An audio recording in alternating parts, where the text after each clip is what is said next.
legends come to fight. Bodies clash and dreams ignite under the neon lights. Oh yeah, Paul Walter Davies, the voice calling every move. Amy Vaughn and the trivia getting you in the groove. Oh yeah.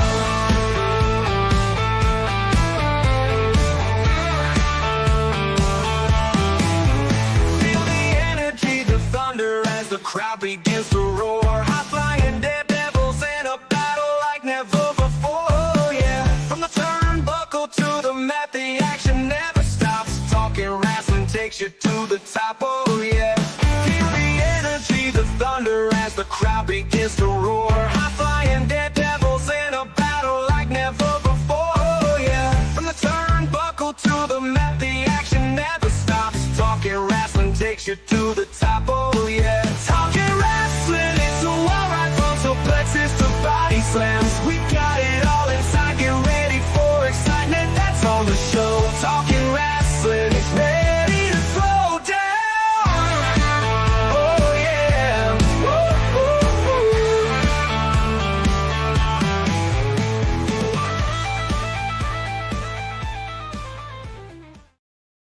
Hello and welcome in for another exciting episode of Talking Wrestling with Palm Water and Amy. I'm Palm Water Dave. I couldn't do it without the First Lady of the Arn Anderson Fan Club, Miss Amy Vaughn. Amy, how you doing? I'm fabulous. How about yourself? Doing great. Doing great about getting caught up on my rest after our big week. Yes, Last week? finally, day 2. I went to bed at 7 last night. I fell asleep on the couch after I got off work. Yeah. But I feel better today. Yeah, it's kind of hard when you've been out having fun and then you get home and then your significant other wants you to spend time with them and all you want to do is sleep. But I'm super excited tonight because we have a really special guest. Someone I work with at Bayou Independent Wrestling. He's a member of Southern Royalty. He is the current RCW, that's River City Wrestling, international champion. He thrills them in the ring. He thrills them on the screen. Mr. Alex Arsenal. How you doing tonight? Oh my God, what a surprise. I was wondering who you were building up to. It sounded like something cool. I am doing fantastic. You're right. I am the RCW International Champion. That is where I am at right now. I'm on location at the RCW studio, putting together some stuff for the fans right now. They've got a big show coming up February 16th, so we're just getting the word out about that. And other than that, life is great. I'm better than I deserve. Yeah, RCW is really probably one of the premier independent promotions in the entire country. Mm. They have a tremendous talent base. Yeah, well, it comes from a number of things. First of all, the turnover in this business can be, industry different, not just performers and promoters, but different companies come and go, right? And RCW, it may sound funny to some people in other industries, but being around for 22 years is a huge deal. In the era especially. So they know their thing. They are veterans. They know how to run a professional show. They stream on Title Match Network and get a ton of people, a ton of sponsors. It's a very professional thing. So you got the foundation there. And then you sprinkle in some amazing talent, not just me, some other people as well. And you got a really good product. So it's a really fun thing to be a part of for sure. Yeah, it's a who's who. I know that I think I got down there to work for them one time. Where are they based? Where are you based? Where is it based? San Antonio, Texas. San Antonio. All right. A little bit out in Bernie, Texas now, on the Von Erich farm for a couple of shows in the past. Oh my Lord. There you go. Pond Water. You're gonna go. Trust me, we're gonna talk about it. Yeah. Okay. Don't get ahead of me, Amy. I know. I'll get comfortable. No, just kidding. No. Well, Alex, tell us how long have you been? I know, but how long have you been wrestling? I believe April, so not too far from now, should be about 7 years, if I'm doing my math. It's just enough years where I have to think about it now for a little bit. Gotcha. Where'd you get your start at? Right here in San Antonio. I knew all the legends and the myths. I had read Daniel Bryan's book. I knew Shawn Michaels Wrestling Academy, run by Rudy Boy. The Texas Wrestling Academy was here now. And I thought, what better place, right, with that lineage? I mean, he was literally, I think Bryan was probably the champion at the time, right? And so, like, if it's in your city and it's the school that produced the champion of the world, then it's probably not a bad place to go start. So started there, started actually wrestling around the city, around the state, and then sure enough, around the country. BIW was one of the first times I was getting out of Texas on a regular basis. Mm.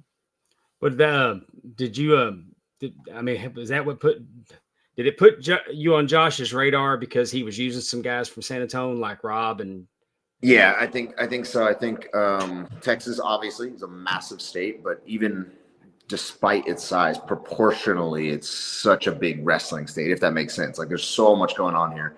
Even for the size of the state and for the population, it still seems like there shouldn't be so much happening here. So I think a lot of the surrounding states and surrounding parts of the country in Mexico, they look to Texas for a lot of stuff. And within Texas, San Antonio is a big hotspot. So maybe, I think with all these other good talents coming out of here, he thought, why don't I give this guy a try? And brought me out in 2021, and the rest is history. oh yeah, you've been tremendous for BIW. Had Yeah, a really nice run with the tag belts and Now I've been to BIW and Southern Royalty. They're kind of an ornery group. Are you a part Yeah. of that ornery group? Alex? Honorary is a word I haven't heard used before.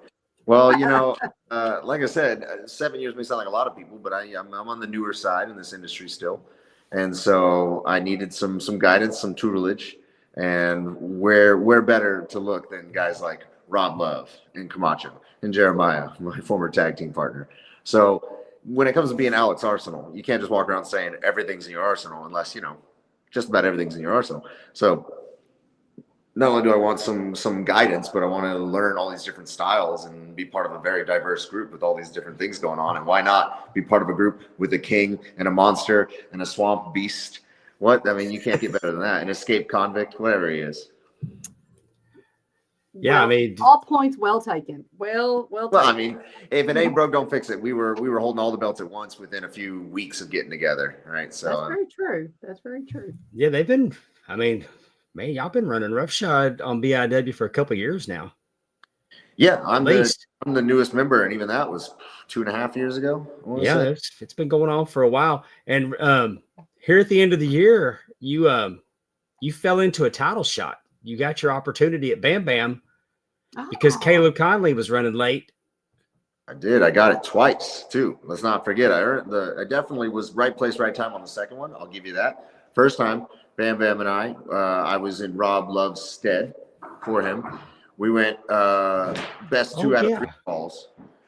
And I don't know why I forgot that. It's the only 2 out of 3 falls match that I've refereed in my 20 years in the business. So no, Dave. If it wasn't memorable, Dave, you could just say it. That's totally.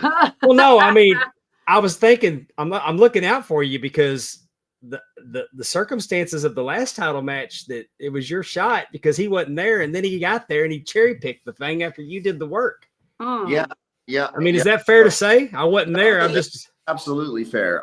So first time around, I probably should have won. I won the first fall. Don't go back and watch the tape. We don't have time for that. Point is, I won the first fall and I should be the champion. But first time in your career, it happens to be a 2 out of 3 falls. So by a technicality, I'm not the champion. All right. Bad luck, Charlie, whatever you want to call me. Next time, I'm in the right place at the right time because I am Mr. Reliable, Mr. Consistent, always there, ready to go. Instead of being in some finicky triple threat match that I really didn't need to be in because I'm above that, I get to be in the championship match. I get to be in where I belong, the main event. And I believe when you do go back and look at that footage, it's about 16 minutes, 47 seconds, and 327 milliseconds, give or take a few, of hard work and me dominating Bam Bam Malone over and over and over again. And if there was any dispute over who's the prettiest in BIW, there's not anymore because he wasn't so pretty coming out of that. But then before I'm able to just close the deal and get you to get on the ground and get that 1, 2, 3, because I'm always looking out for you and your cardiovascular health, I'd like to make you do some work too. Caleb's got to come out because all of a sudden Delta Airlines decides they're going to be slightly, sort of, only a little bit late for once.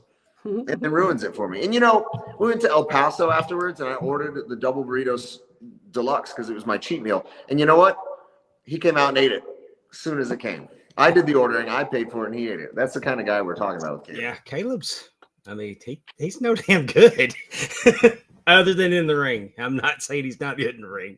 Well, yeah, okay. It was a pretty intense 5 minutes once he was in the ring. I'll give him that. Yeah, he was pretty good in the ring. But 5 minutes to the 16 minutes and 49 seconds of work I had put in before. I understand how the back works and how the corporation works, but I do think if I was saying who's number one contender, I think it would be me. But that's just I think I would agree that you should be right up there to get a shot at him fairly quick. Yeah, well, hopefully soon. My trunk is full of belts, but I've got room for one more. Let's just say that. There you go. Mhm. So you tell us. We're gonna go back to the beginning. You went to River City to train. So Rudy Boy trained you, Mhm. and so how did you decide that wrestling is what you wanted to do? Were you a fan as a child in that area, or Did he lock up? he's froze up? Uh-oh.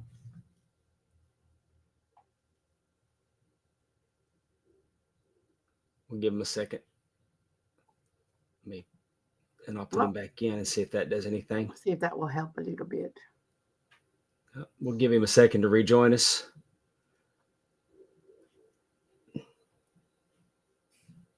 While we're waiting for him, Amy, what was we'll talk in length a little bit later about our experiences in Huntsville this past week.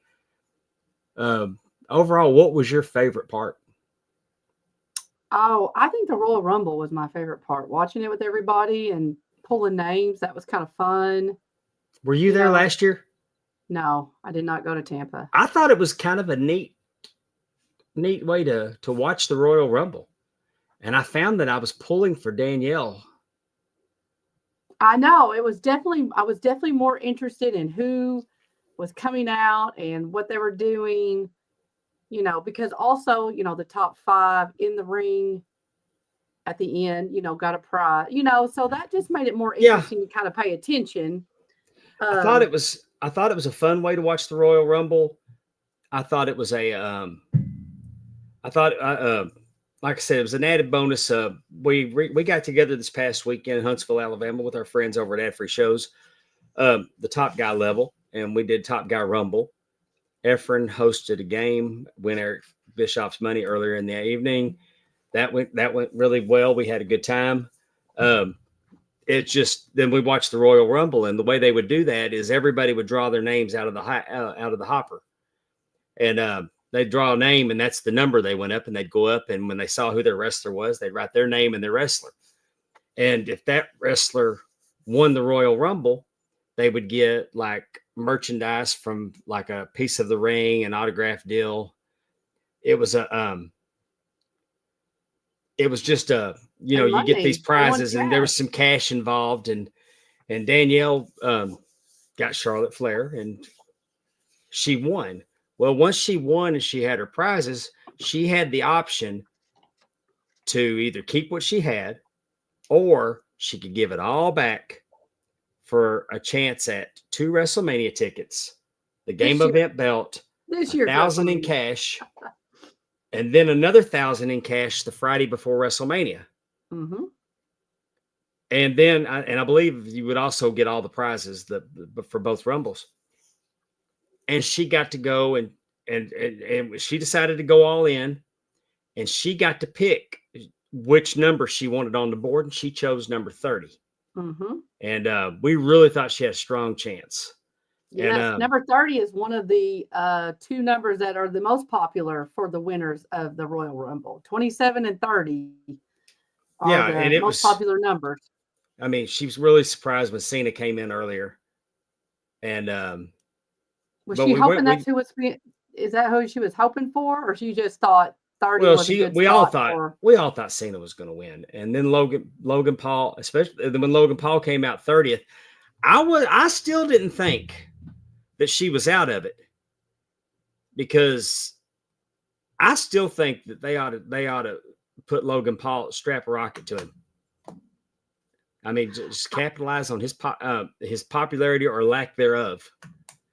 I was with you. I was not 100% when the last 8 or 9 came out. I mean, you had a ring of CM Punk, Drew McIntyre, Seth Rollins, John Cena, Logan Paul. I mean, you had some real Jey Uso. You had some really. And I didn't expect Jey Uso to win it. I probably didn't either. I was like you. I would not have been as surprised if Logan Paul, he could have gone against Gunther. I mean, he has millions and millions upon millions of Twitter or Instagram fans or whatever, and to think about them watching him in the main event of of WrestleMania. Like I could definitely see that being, and I hate to say for Gunther, because I think Cody's title is on a different trajectory, a storyline. And I don't really know if we have a storyline necessarily. No, we got 2 months to build one. Yeah. Well, so that's what I'm saying. I thought they definitely could have gone with, honestly, any one of those 6 or 7 guys that were in the ring at the end. I mean, it was really hard to say. It's really hard to fantasy book, or I mean, trying to pick it because it can go. There's just so much there. Right. I want to say hi to everybody that's with us tonight. Alex Wheaton got the referee in my match that he was my co-referee that match. Alex Wheaton's with us. Willie Buck, what's up, Willie Buck? Here's Carl. Willie. Carl Bramlett was with us last week over there. Got to meet his mother. Good to see him. Dad. Got to meet his mom and dad. Very nice. Andrew. Hey, Andrew. Andrew's going to be joined. Always love it when Andrew's with us. Pretty soon. T-Weave's in the house. And there's Allison. The whole TNA Top 10's with us tonight. Woo-woo. So disappointed when I went and looked for an episode for them this morning to listen to. Now they're going to Thursdays. Now they don't have no football.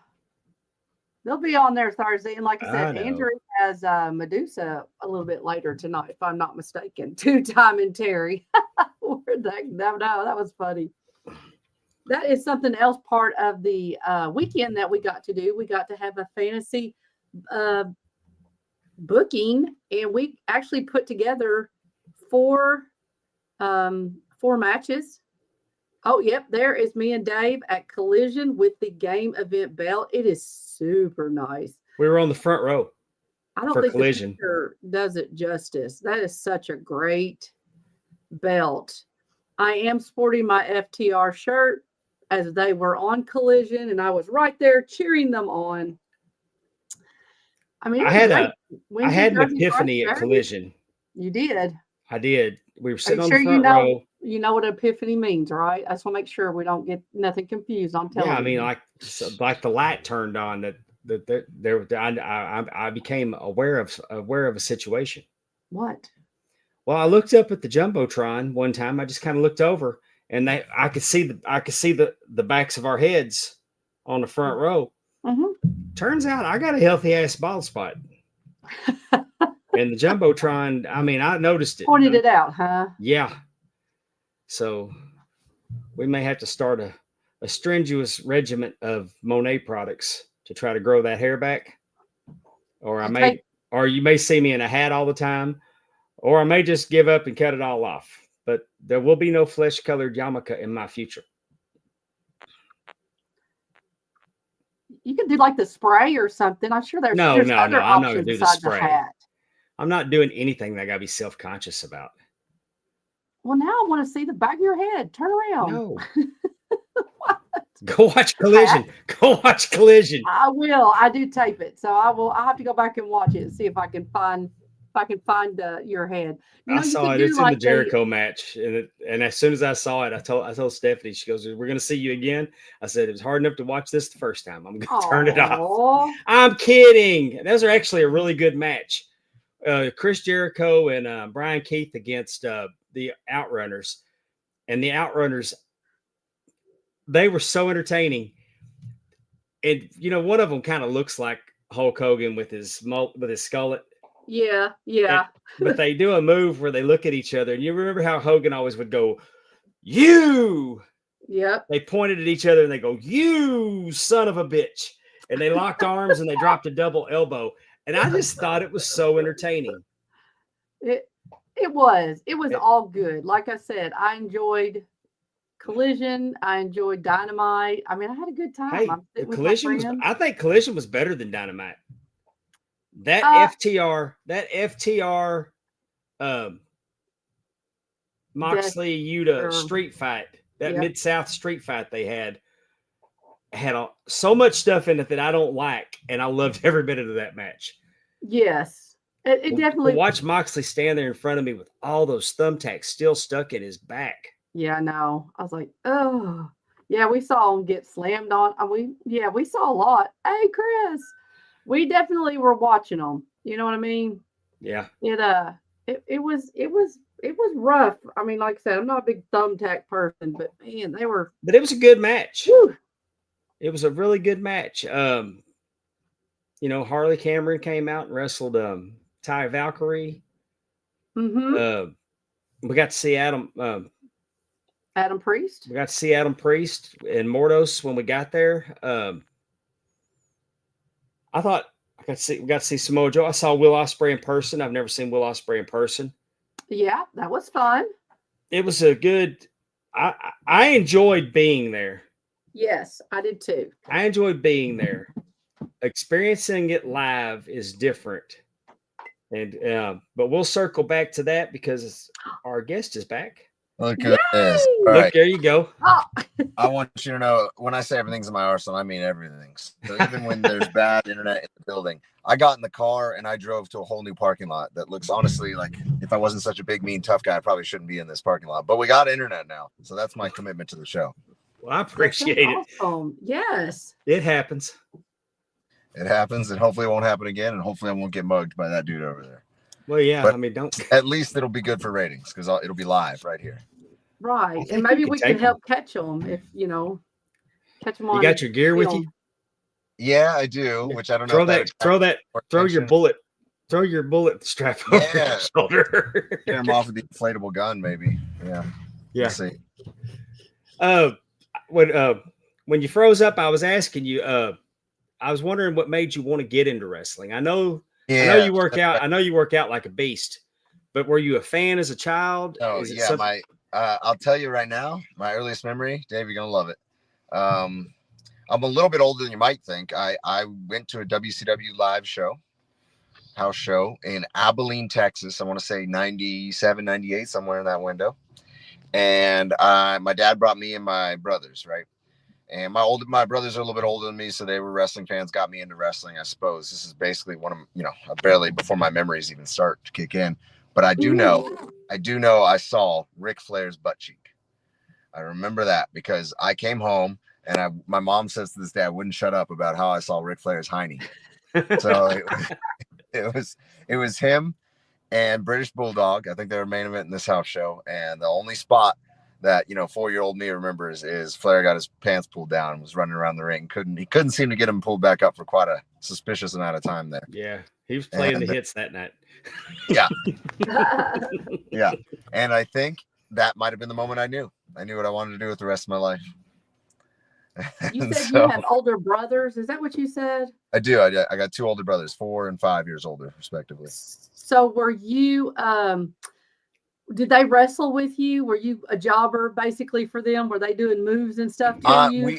If it wasn't for that article that came out in '99 about someone injuring or maybe even ending their little brother's life with a tombstone pile driver, then Mhm. I would have been in that article if it didn't already happen before. 'Cause Oh. my mom read that and she said, all right, Nick, to the middle brother, you got to stop doing the tombstone on the bed because you're going to screw it up at some point. So yes, I was the crash test dummy for a lot of stuff, but that's why you see me in the ring with bigger guys now. I'm usually able to handle myself better than you think, right? Because I know how to run around and do all the high flying stuff just out of survival, not because it's flashy.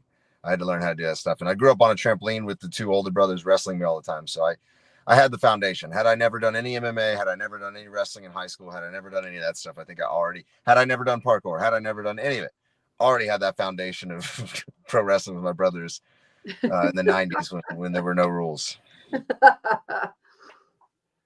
Well, you mentioned wrestling bigger guys. You actually got pretty evenly matched as you advanced in the first round of the down in the Bayou tournament this past weekend. Well, weekend before last. Yeah. Braxton. Yeah. Braxton Hunter. Yeah, I felt like that was a good matchup. Someone I hadn't wrestled before, so I was pretty excited about it. And he brought it, which, would have been awfully disappointing if he didn't. I didn't want anyone to think I was getting a bye round, and I certainly didn't. That's for sure. Yeah, I worked with him when he first started, and he's come a long way. I thought it was a really good matchup. I was proud to. There wasn't a match on that Fountain Hill show. I say unfortunately the other referee had car problems and couldn't make it, but it was good for me because there was nobody on that show that I didn't want to work with that night. Oh. Yeah, I mean that's what you're gonna get with BIW, right? You get that Right. kind of all-star group every time. It's better than that. It's cheesy and it's tacky to say all-star. What you get is an all-star roster, half of it, and the other half is up and comers who, if I may put myself in that category, always end up coming up. You know what I mean? That's the other thing is you can go to any promotion and say, well, these people I've never heard of, or these new people, they may be something one day. But you go to BIW and you've either heard of them or you're gonna hear of them. And you can tell why after that first show. I think that's what's so cool is that combination of veterans with experience and name power and all that stuff. And then with the younger guys or newer guys, whatever they are, having all that potential. And there's that was a matchup between two guys with a lot of potential, if I may say so. I thought so. I thought it, I was honored to be a part of it, and I think that as we go on with this down in the Bayou tournament, it's going to be.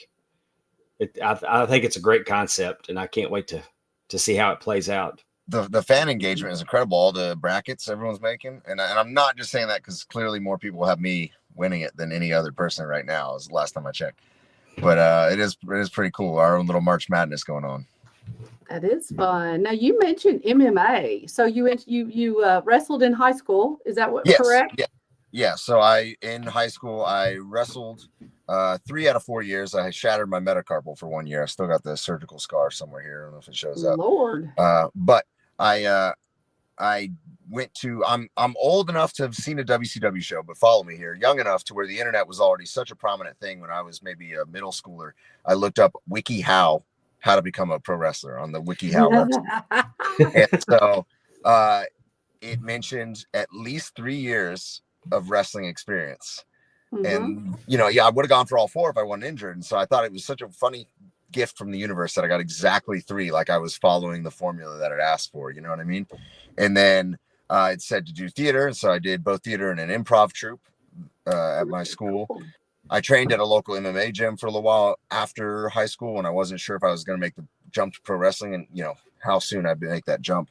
So I went and did the whole college route, Texas Tech, for a little while, right? Because you got to have a safety net. And then I decided that's no fun having a safety net. So I could have easily graduated with all A's, but I decided to fail miserably and drop out. And boom, became a pro wrestler and made everyone in my family proud of me. I bet. Speaking of that, do they get to come watch you? Yeah. Friends and family in the San Antonio area. I've been here for almost a decade now, so we got a pretty strong group.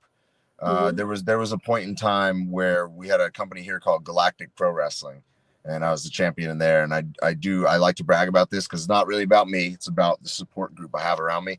We had a little tiny bar they were running out of.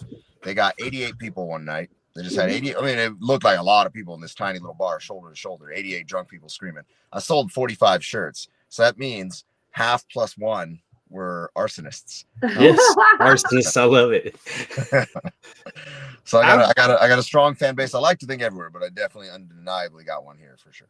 Well, when I worked that show in San Antonio, it was in a bar, and it was a double-decker bar, and it felt like the crowd was just right on top of you. Yeah, and it was a hell of an atmosphere. I never made it back down there again.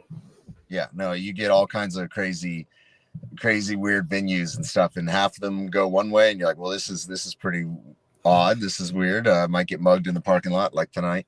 But then the other half of the time you end up in such a good environment where it's just so unique. There's nothing else like it. There's I mean, what you just described there, double-decker bar, wrestling ring in the middle of it, people screaming, there's nothing else on the planet that's going to do that, They're the best venues. Yeah. We had one, we have one locally here that for a while we were able to run it, and it's called the Hideaway. And it's an old movie theater. And just the way that it's set up, it's just perfect for pro wrestling. It's a great feel. Micro Championship Wrestling uses it when they come to town. Hey, Dave. So, Alex, what's the most interesting place you've wrestled? Like, have you ever wrestled like a theater, a double-decker bar? Like, what's some of the cooler places? Yeah, you could keep throwing out examples, and the answer is going to keep being yes at this point. We're about 365 matches in, 370 matches in. I've probably done it all. I do like a couple that I've been on and where it's like a theater, and that's a cool, like up on the stage, that environment. I like the double or even triple decker feeling, sort of Fight Club feeling, places like that, parking lots. I would say, man, one of my favorites is probably Mexico City. I did a couple there, and I could go on about all like the three I did in within one weekend were all very unique venues. The one that I liked the most was just a like a gymnasium for the local school. I'm not even sure if they're middle schoolers, high schoolers, but Mexico City is one of the biggest, most populous, cities on the planet, if you didn't know. So this is just some random Sunday afternoon at a school or whatever, but this was 2,000 kids screaming and yelling. Wow. And I'll tell you, I don't always stand out. I try my best, but down in Mexico City, me and the other American, large African-American fellow, we definitely stood out from the other luchadors. And so we had, it's cheesy and you'll laugh at me, we had our Rock Hogan moment when it was a 6-man tag. When we get tagged in, I don't know if it's the loudest crowd I've ever heard for me in wrestling, but certainly for people who have never seen or heard of me before. the vibe there, right? So that, if you count the crowd and the specific where the crowd comes from as part of the venue, that was my favorite. And like I said, I could go on. The other venues in Mexico City were all pretty wild. There was, like I said, a triple decker sort of underground fight club vibe going on, and I'm pretty sure it wasn't a wrestling ring. The thing hurt like hell, but we made it on the national TV for that lucha. So yeah, some really interesting venues here in Texas, as I was trying to make that point earlier, but now that I think about it, even more interesting ones down in Mexico for sure. Cool. Have you ever worked in Houma, Louisiana? No. Okay, I didn't know if you'd made it to 225 or Josh Nope. was affiliated with a show down there, and they had it at a winery. And No, they had to stand out back outside before they came in, and I heard about the alligators. oh, yeah. Oh wow. Yeah, that's intense. Yeah. As long as I didn't want y'all to wrestle them, like throw them in there as a We'll never know, because before pre-show. No.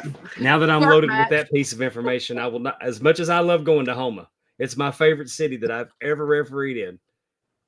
I will not be at the winery in Houma Yeah, you can pass on that one too, bro. or distillery. It's not a winery. It was distillery, but I'm not. You don't I'm want to not wrestle an wrangling alligator, alligators. Alex? I mean, I could. Question is whether I want to. I mean, no. The answer to that is no, probably not. No. Okay. I got nothing to prove. I'm Maybe. just saying. I figured you would do that. I figured you could wrestle. Yeah, well, we'll see if the hot dogs and the handshakes are right. We'll think about it. Made out of alligator meat. I'll check the protein. If there's enough protein in there, I'll think. Of course, and being in a distillery, I don't know if anybody ever been overserved and had that idea to go out there and. Oh, you know they have. In Louisiana, there's a good chance. Yeah, I was gonna say, you know they have. Yeah, I was told the first time I ever went to that town that they had one brain and they took turns using it. Mm. Sounds about right. Hey, I didn't say it. I'm repeating what I was told. But you gotta love those passionate fans. And I've been told that before my life is over, I should make it to Mexico City to experience professional wrestling. Definitely. Yeah, I mean, if nothing else comes out of that story I told you, that was it. I mean, you couldn't think of an environment that would be more random, and that was such an incredible crowd. I mean, every crowd I was in front of was just violent in the best possible way, just raucous. It's such a big part of the culture there. It's hard for us to imagine here. Did they love you or hate you? Both. Sometimes in the same match, both. Oh, I ended up in one match where, again, it was another, I want to say 6-man, 3-on-3, and my side was getting booed initially, or no, maybe my side was getting cheered. I can't remember. But by the end, me and the American on the other team may have been chanting USA and maybe something about building a certain structure. And we Lord. We may have been getting booed a little bit by the end of it. oh, One thing just led to another. It's wrestling. Things are wild. I know. I just thought Billy Sellers in the group or in the chat has a wonderful idea. What about that? If we hit 1,000 subscribers, you will wrestle an alligator, a live alligator. No, I'm out on that. And then y'all want to call me Gator Dave, and I don't need another nickname. I like Gator Dave. That's all I need. actually. At this point now, y'all are getting where you're gonna have to call me Sybil. Yep. Well, I second it. I say certainly at 1,000, maybe just 900. Let's lower the standard a little bit. Yeah, we're almost there, practically almost there. I just, he's got to get beat up by. Angels. You gotta saw slap the you open. around a few You saw the times. open. Yep. I don't know if you noticed. Did you see Amy? Amy wasn't taking chops Nobody wants me to or take a cannonballs or Not a single job. one. No, she's no. egging me on. Hey, they'll say, let's say, okay, Amy, let's take a chop at 400. Nobody signs up. Hey, let's get Dave to take a chop at 400. And guess what? We're at 500. So I'm just saying, people want to see Dave do different things. That's a great picture. Yeah. Oh, is that the bullet belt, I guess? Yeah, that's the famous bullet belt. Actually, first, I was just telling the story. First time I ever sold some of the bullets at the merch table was my first ever BIW show. So you can thank, Oh, I think the lovely people in Monroe, I believe it was, coming up with the idea of trying to buy those bullets off me. So now there's a bunch of kids running around with some plastic bullets with my signature on it. Hey, I mean, even though you're with Southern Royalty, they all vie for you to give them a bullet when you come to the ring. Oh yeah, it's the coolest thing in the world, and my favorite part is throwing it in the trash can or under the. Yeah, that kid that got in Arkansas told me I sucked, so I didn't want him to get your bullet. that's funny. Yeah, That well, is cool that you get He those crawled out. under the ring here and I suppose he put in I the work. guess. You were talking about 6-man. Let's talk about this. Yeah, Oh, I my. was talking about brothers earlier too. I thought maybe y'all were going to segue on that point too. Yeah, last June you had the opportunity to team with Ross and Marshall Von Erich, and if I'm not mistaken, you were a honorary Von Erich for the night. I was. I don't know if I'm supposed to say this. They were saying that their sister was available and I should consider it. And I thought, well, if they had told me before we were in the ring right before the bell rang, maybe I could have been a little less flustered. That was an odd time to propose that, but I guess they like. Hey, that's a hell of a compliment that you would try to fix your sister up with a wrestler.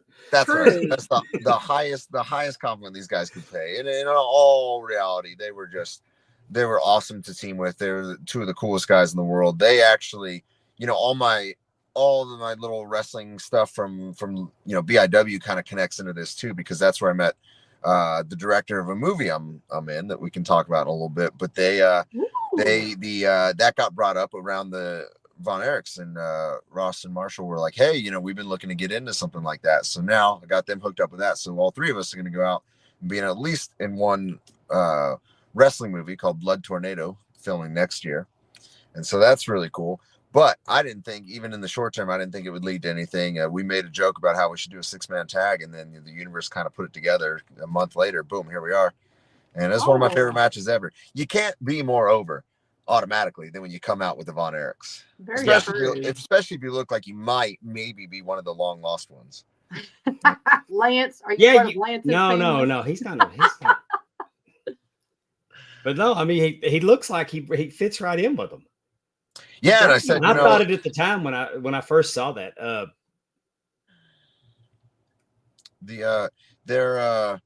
If I would take the Von Erich last name. I want their sister to know that. I want to, if I can get into just purely for career purposes, right? For the sake of, yeah, I'm fine with being Alex Von Erich. That works for me. It's not a bad trajectory to be on in the state of Texas. No, look who's in the background of this picture. Oh yeah, I didn't even see. Oh, pond water. Well, I'm blurred out, so I'm not. I can still see Now, you.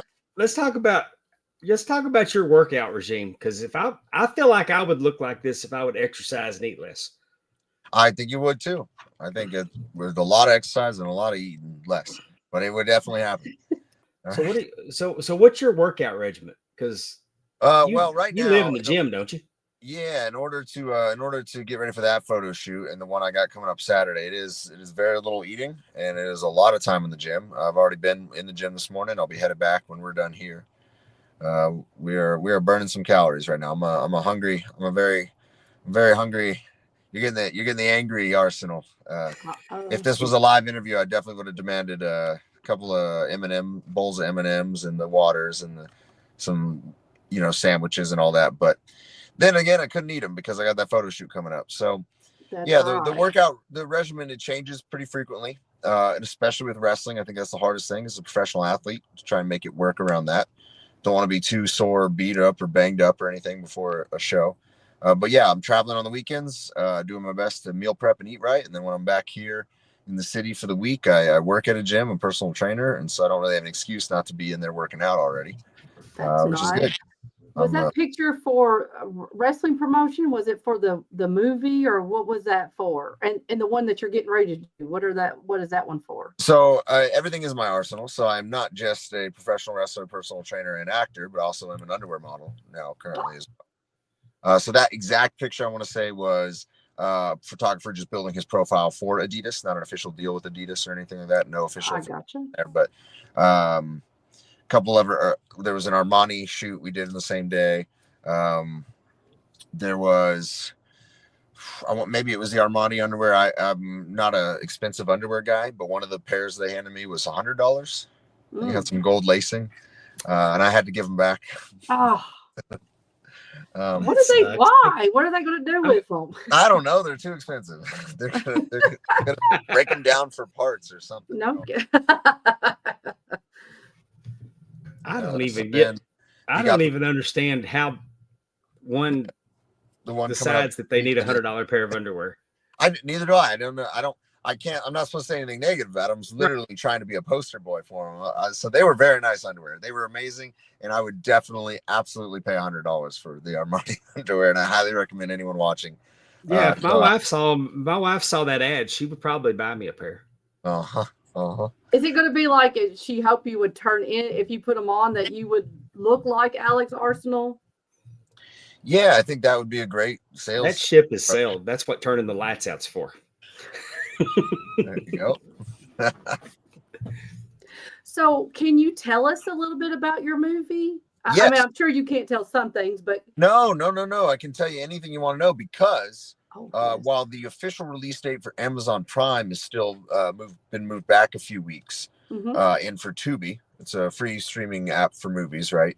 That Yes. as well has been moved back. It is officially out already Oh, on YouTube and on Fossum. So like awesome, but with an F at the beginning of it. Also Okay. a movie streaming app. Anyone watching this right now, as soon as they're done with this, you can go over to Fossum or YouTube and look up Sea of Madness.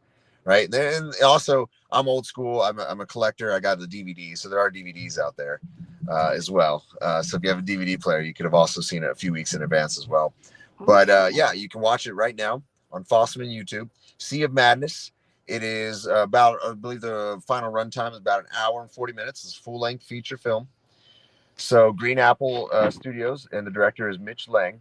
They're doing a series of films, kind of like the Marvel films, you know, with the Captain America and Iron Man. Yeah. So the first one takes place not in Louisiana, but a little bit north, somewhere in Arkansas. The Bog Man, if y'all have heard, that's the term that I believe most Southerners use for the Yeti or the abominable snowman or Sasquatch, right? So there's a whole film about the Bog Man. This is the sequel about evil killer mermaids. And the movie is out, and I am one of the leads, and I like to think I'm also the sex appeal. It's not officially labeled that in the script, but you can see me. I've got a lot of screen time and a lot of lines, and it was a ton of fun. I really enjoyed it. I can't give anything away about whether or not I'll be in the sequel, but you can figure it out if you watch the movie, or you can make your best guess. But they do have the production studios doing several movies per year for the next couple of years, and I'm involved in a couple of them too. Awesome. So is it the Sea of Madness, Siren's Revenge? Yes, that should be the full title as of now. And yeah, it should already be streaming. It's like I said, about an hour 40. You only got to wait a few minutes, and then Alex Arsenal makes his debut about maybe 10, 11 minutes in. I just put the link. I just posted the link in our chat. Oh, great. Yeah, that's awesome. Yeah, everyone What do you think you prefer, movies or wrestling? Not that you have to choose, but Oh if you yeah, had well to. again, the whole gimmick here, everything's in my arsenal. I can do it all, and I will continue to do it all. But it's such a cop-out answer to say that they both have like their cool parts to them that the other don't, you know? But I mean, I think I'm a live performer right now. This is in no way a negative thing about the specific movie I did, but the thing about filming movies that definitely if I had to pick a downside was like after every take, I wanted to hear a pop. Exactly. Yeah. Which is possible in front of a small crew, of course, but unless you're the comedic relief or something, that's not exactly what you're going for. So that I like the energy of the crowd and being right there and feeling that electricity. But with that said, now that the movie is out, we did have two screening parties that I've been to, one out in Monroe and then one here in San Antonio. And that's a lot of fun too, at least in that moment, to get to see everyone's reactions and, laugh at the funny parts and jump at the scary parts and all that stuff. And ooh and awe at the obligatory part where I take my shirt off, of course. Now, was this your first movie? Yes, this is my first film that I ever did. I was part of a, like I said, I did theater, improv troupe, and part of a film school in Austin for a while, but this is my first professional gig. And I was just in the right place at the right time at BIW when I met the director. Very blessed. Got to skip a bunch of steps by being in such a big production and being one of the leads. That's more than I deserved, and it was a big risk that they were taking on me, I think. And hopefully you have to watch the movie for yourself, but hopefully the risk paid off. Do I need to watch Bogman first? I mean, it helps. Again, you can watch Captain America without having seen Iron Man, but you'll miss some stuff for sure. And then long term, when they all come together, you're gonna want to have seen them all. Mm-hmm. You know what I mean? But no, if you're dying to see Alex Arsenal on screen, you watch Sea of Madness right now, you won't miss anything crucial. You still definitely be able to follow the story overall. Yeah, that director, he's really been supportive of Bayou Wrestling. They had a show where they actually brought Bogman to it. Yeah. Well, that's okay. So that's how I got it associated with all this stuff. I show up with my king, Rob Love, and we are fashionably late on purpose one night. And his music's playing, so he's got to go to the ring as soon as we pull into the parking lot. Thankfully, he was in his wrestling gear. I, as a fitness guru, I drink 2 gallons of water a day. I had to pee quite badly. So I go to the bathroom there in Monroe, the venue we're at, right? I try and kick that door open, and there's this giant furry foot blocking the door. And the crazy thing, Dave, it's pro wrestling. Yeah. Pro wrestling. So that wasn't the weirdest thing I'd even seen that day, really, to be honest. But there's a giant furry foot. But it got weirder because then I'm pushing against this big furry foot, and I hear a woman's voice, and she says, "Give us a minute." And I'm like, I look up, and it's the men's room, and I go, "Whoa, okay, I don't know what's going on." Lord. But I got to go to the bathroom, so I kick it open, and it's the Bogman and a whole crew. One was a lady, but a whole crew of makeup artists putting on the Bogman costume before the intermission appearance of the Bogman. And I got to go to the bathroom. I've never peed so violently and loudly in front of a lady before. So that was pretty embarrassing. But again, it's pro wrestling, so I had done worse that day already. So that's a great icebreaker for those young aspiring wrestlers or actors or just business networkers out there. Forcing your way, into a bathroom and peeing in front of people of all different genders is a great way to break the ice. Because after that, we got to talking, and they wanted to cast me in that Blood Tornado, the wrestling movie coming up with the Von Erichs here in a year or so. And fortunately, Mitch hung around for the whole show, saw my incredible performance, and decided he might give me a shot in this other movie. He needed an actor to play one of his leads, and I wouldn't have recommended it if I was him. That's a huge risk to take, and he's a risk taker, and I'm very grateful that he did that. Well, I was afraid that when Frankie got jealous that he was going to mess it up for all y'all.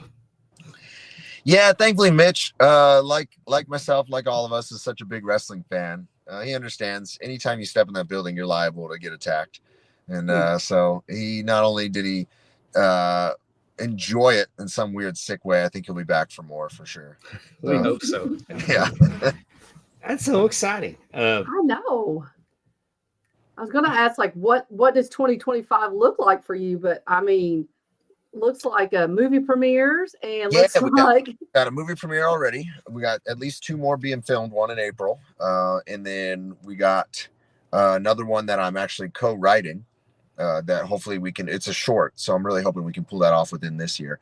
And I'm involving, I won't give anything away, but I'm trying to involve a bunch of the wrestlers too. So it'll be really cool, especially some BIW guys. That'd be really cool. And something I wanted to do not before I saw Ric Flair's Heine, but sometime in between Ric Flair's Heine and actually becoming a pro wrestler, when I thought briefly of other things I wanted to do. I know screenwriter was something I always really wanted, as well as just being involved with films. So getting to already write a film that's going to be, on Amazon one day, potentially, that's incredible. That's super cool. Exactly. I'm excited for that. Yeah. Co-writing with. I'm sorry. Oh, no. The Richard Clark, the art director from Green Apple Productions and Open Heart Productions, the film group that's putting together the movies, Sea of Madness and all that. So we'll be writing the movie together. Cool. Instead, trying to bring in a bunch of wrestlers and a couple other people from some social media influencing circles that I've met and so on and so forth. So doing that. Pond Water Dave show? No. Yeah, maybe. I'd have a spot. Oh, I'm available for extra work. Yeah. All right. Well, I don't know if we'll have any referees in it. It's called Good Night, Bad Night. It's a buddy cop movie, but it takes place in medieval times. So I'll see if I can Ooh. put something in for you, Dave. Well, Arrest if there's Dave. anybody that you need, short, angry old man I'll keep you in mind. with a healthy, so that's it. with a healthy bald spot on the back lots of his of- head now. Lots of cool film stuff coming up, but like I said, I do it all. I've got more photo shoots lined up, which is great. And then within wrestling, got a bunch of exciting stuff. I already got a bunch of BIW dates on the calendar, bunch of RCW dates, including this one coming up February 16th. Anyone in the area has got to come check out the Rumble Royale. Then I also just signed my first official contract, and I believe as of today, I was looking at all my other guys. I can make this announcement as of today. With All Caribbean Wrestling, I officially signed a contract. So I will be on their television show airing throughout the Caribbean and throughout the tri-state area starting in March. So coming up. And then Awesome. going forward for the rest of the year, I'll be on their television show, and I'll also be making appearances for them in Las Vegas and several, I don't know if I can say which ones, several Caribbean countries and islands over the course of the summer and the fall. Well, that's awesome. That's great. Congratulations. I That got to was- imagine that it's an exciting time for an independent wrestler Oh, yeah. because we got AEW and we have Ring of Honor, and then there's MLW that they're doing their thing, and then there's TNA who's got a working relationship with WWE, and WWE just announced WWE Evolve, Mm-hmm. Yep. which opens even more doors, and then there's OVW. There's so many avenues, and I probably didn't even scratch the surface. I know I missed them. Think how many wrestlers we've had on and promoters from just different, just from the South. I mean, Rise Wrestling, we've had BIW, what's the Legends? What's that one that we've had a that bunch. you just went to? Legends. I always mess up their name. Anyway, but yes, I mean, there are all kinds everywhere. It's a fantastic time for sure to be in independent wrestling. It's exploding. And a point both y'all sort of unintentionally made, both y'all there's too much stuff to name. Isn't that cool? Yeah. Yeah. That was not, And quality, because when I got in 20 years ago, there wasn't that many quality places, especially in Texas. Right. I mean, you had, you go Yeah. to San Antonio, Another one. Austin, Dallas only had one, maybe two at best. Mhm. I mean, or one, and then the other one might be iffy at best. Yeah. And I mean, it just was what it was. But now there's just so many quality places for everybody to work. Yeah, Exactly. right. And how can we forget MPX? Yeah. I mean, there's, like you said, that's just Texas. I mean, there's all kind, like you said, it's a great time to be a independent wrestler, but it's also a great time to be a wrestling fan. I think too. I could referee every weekend if I wanted to. Yeah. I mean, how many opportunities are there? That's so cool. It's a good Really time. happy for you, Alex. That's wonderful. I appreciate it. I've been working my tail off. I want to ask you, your opponents. Do you have like I'm trying to think, rivalry? Who's your biggest? That they keep turning up everywhere that you turn up, maybe, or your paths are intertwined, or Oh, okay. So not who I'm trying to wrestle. maybe your nemesis. How about that? Who's your wrestling nemesis? Well, I'll tell you, I'm a big fan of long storytelling and long rivalries. And I have never had such a long rivalry as I did with Diego Rene here from the Texas Streets down at RCW.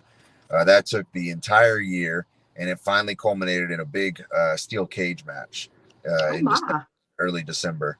And one of my favorite matches I've ever been a part of. Just an incredible amount of highlights that came out of that. And I'll tell you, I don't want to ruin it for anyone that goes back and watches it, but I mean, you maybe have to close your ears for a second. But I think in the history of pro wrestling, I don't know if there's ever been a louder reaction for somebody walking out the door of a cage and just stepping onto the ground. As anticlimactic as that sounds, the place just lost it, right? That was really cool. That was very unique. Again, it was because that had been going on since the match with the Von Erichs. Diego and I singled each other out and we're fighting, and that was 6 months prior, right? And another one that pops up rather than one continuous rivalry, pops up everywhere. Pac Ortega, who you've seen in BIW. Yes. I have been fighting with him since 2019 at least.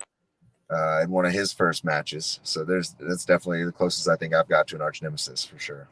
And so I wouldn't mind getting a chance to get my hands on him in BIW again soon as well. All right. Yeah, I noticed on your opponent for RCW Rumble is Hit. Yeah, it's a big boy. Hmm.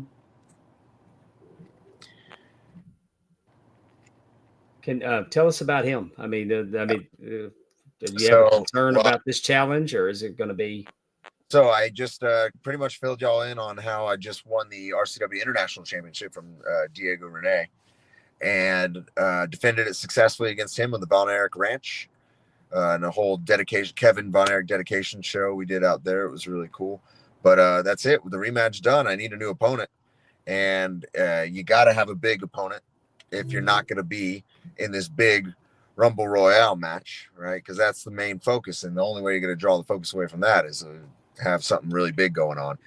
And so they gave the RCW International Championship, international champion, Hit as my next defense, as my first defense. That's not the original champion. So I say everything's in my arsenal, and I just got done telling the camera this for my promo in there.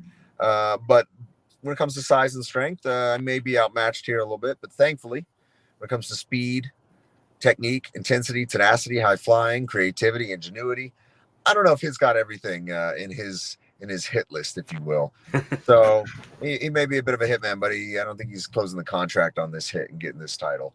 But the last thing I ever want to do is underestimate anyone, especially when they're like 6'8", 400 pounds. So you're gonna have to come check it out either in person or on Title Match Network to see how this goes, and see if maybe somehow I got a lot of endurance too. It's part of my arsenal. Maybe somehow somebody else no shows or trips and falls and slips on a banana peel. Maybe I end up in the Rumble as well. You never know. Well, I was just looking. There's so many. I mean, so much talent. Are the women getting their own Rumble? Or 20 women in theirs, and then there's gonna be 30 men in that one, and then again there's the championship matches on top of that. So you got a big card with a lot of stuff going on and a big locker room with a lot of people. Yeah, I was scrolling their a big page. card. I mean, it's a who's who. Yeah, I see Emmy Camacho and.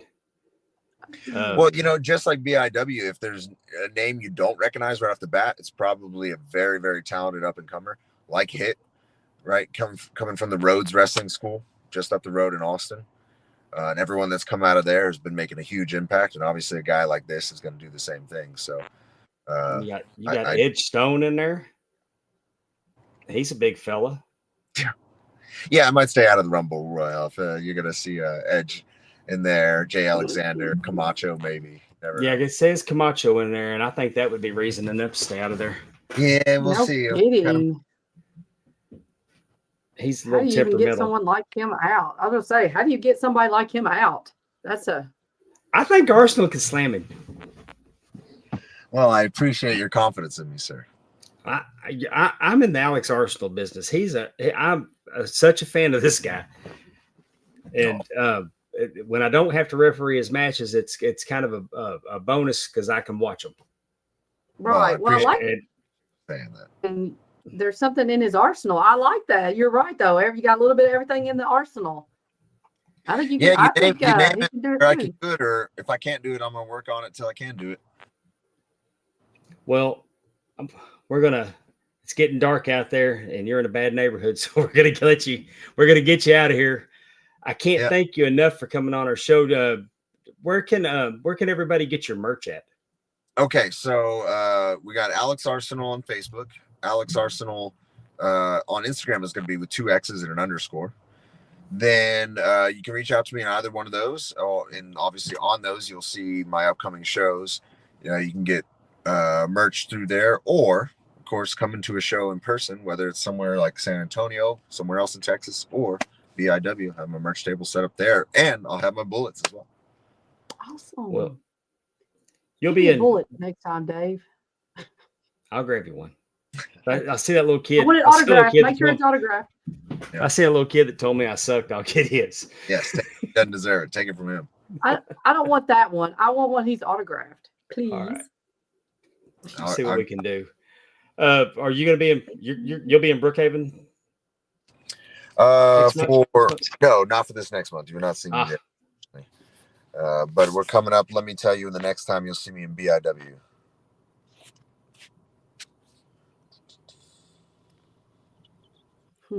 Looks like Fountain Hill on the 17th of May will be the next one.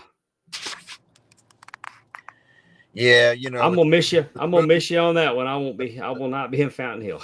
The movies and the underwear modeling and all that. There's a lot going on these days, but I will always make time for my beloved BIW and my Southern Royalty dudes. Well, we're super excited for you and hope that it all comes together for you this year in a big way. Okay, now I have a question, just really quick. When Yeah. you're talking about being a model, do you have to do anything because you wrestle? Like, do you have like a clause? Like, what happens if you get hit in your face and you get bruised up or something? Like, what is that? Then I model for a Band-Aid or a cosmetic surgery company after that. Okay. Make it work.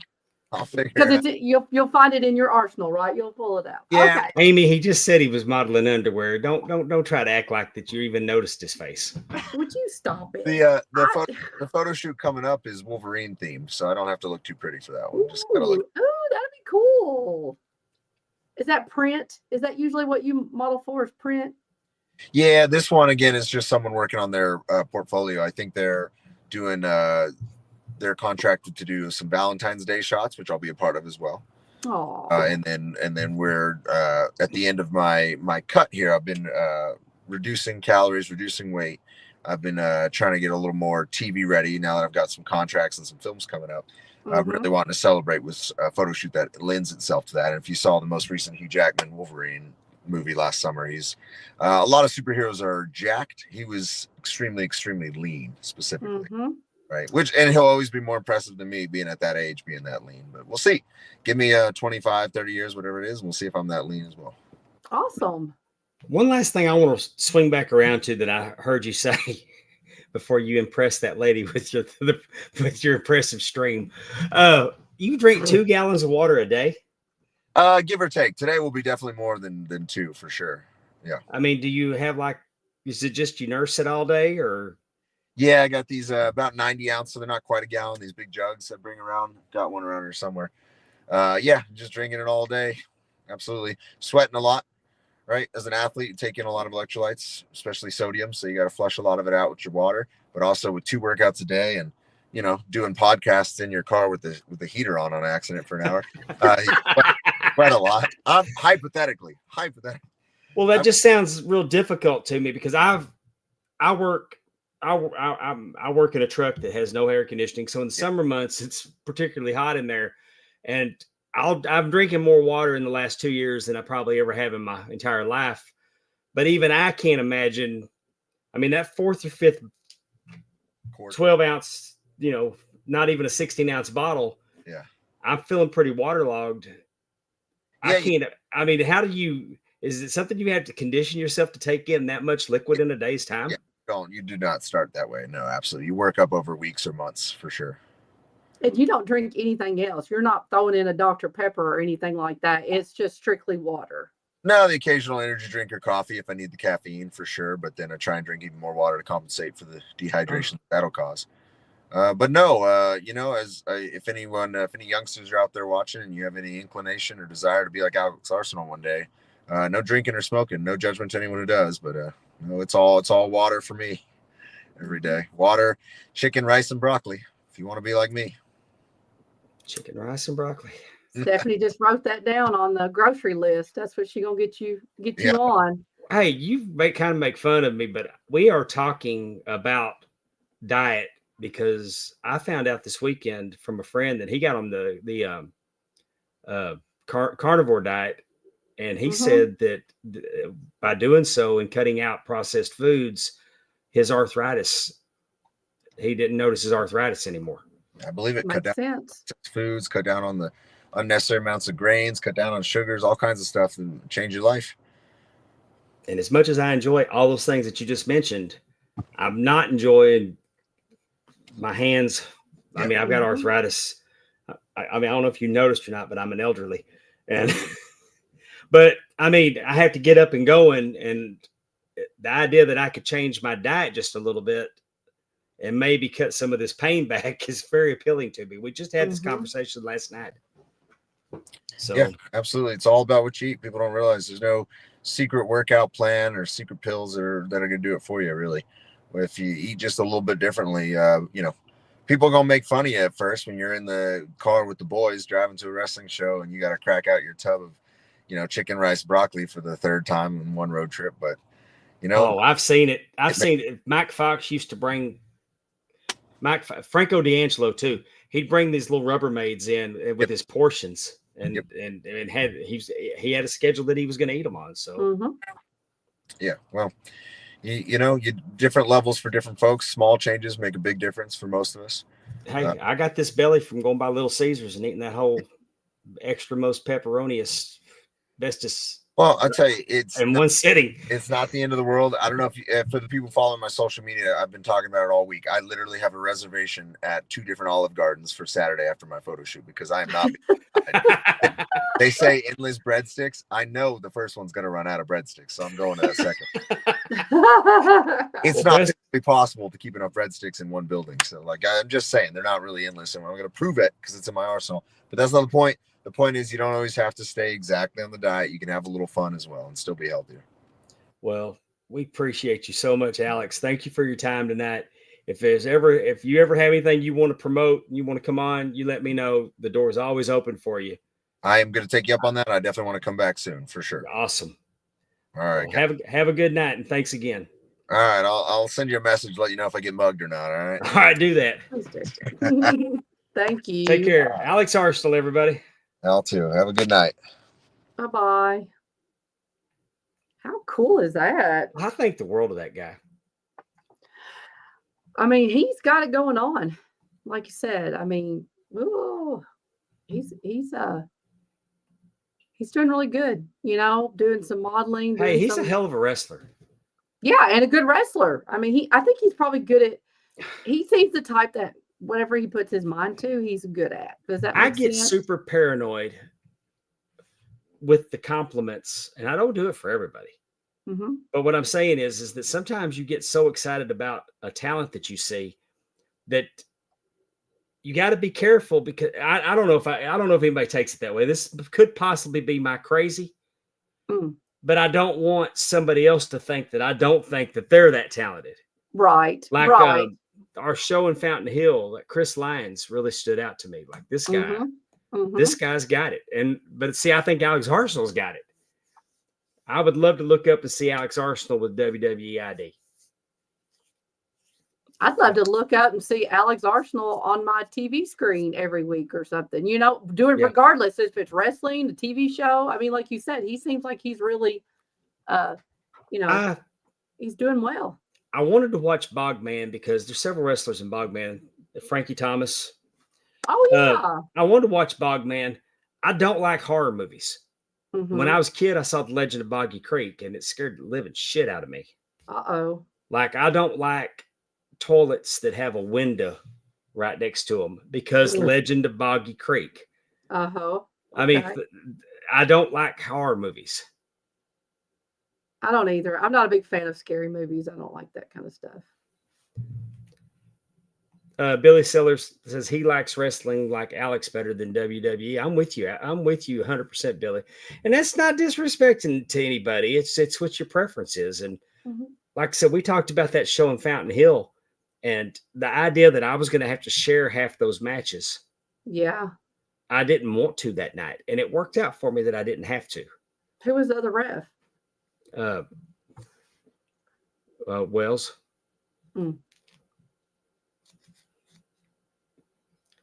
And I hated that he broke down. I mean, but I'm saying it worked out. I know I can't referee. I shouldn't referee all the matches every time. But if I was the only referee on the card, I'm happy because I'm there and I love to be in the wrestling ring. Yes. Oh, well, definitely. And we got to watch our friends, all the top guys. They got to get in the wrestling ring last Friday with Jerry Lynn. So fun. Jerry Lynn taught them how to lock up, how to bump, how to run the ropes.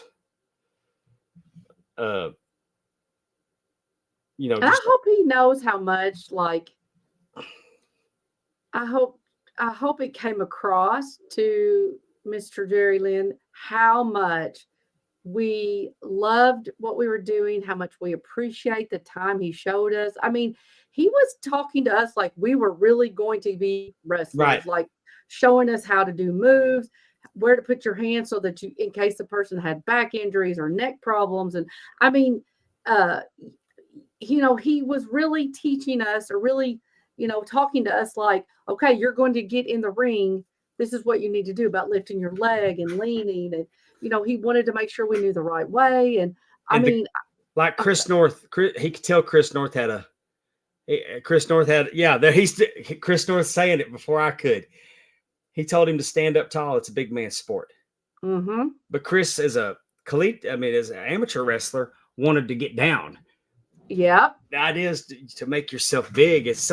And I liked that he did it all around the ring and didn't automatically let everybody in the ring. Yes. I thought Because- that was good. Yeah, because I got to be honest, I kind of resent people getting in the ring. Like we go to a show, and if promoter lets kids get in the ring, I'm like, it gets all over me, man. We were, Because it's a civilized. privilege. I It's a mean, privilege to get in that ring. yes. I think everyone who got in there did.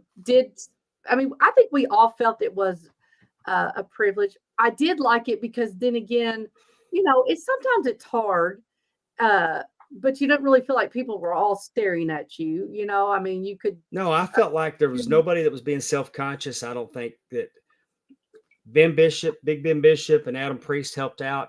I like the that was dynamic. wonderful. I like the dynamic that you had a guy that's just about my size, and then you got a guy that's, man, Ben Bishop is huge. Did you see the pictures I took with him? Yeah, I mean, I looked like a little person, and I was standing on stairs. but And then I took a regular picture. He was legit 7 foot, right? I mean, how tall was Yeah, he? he says he's 6'12".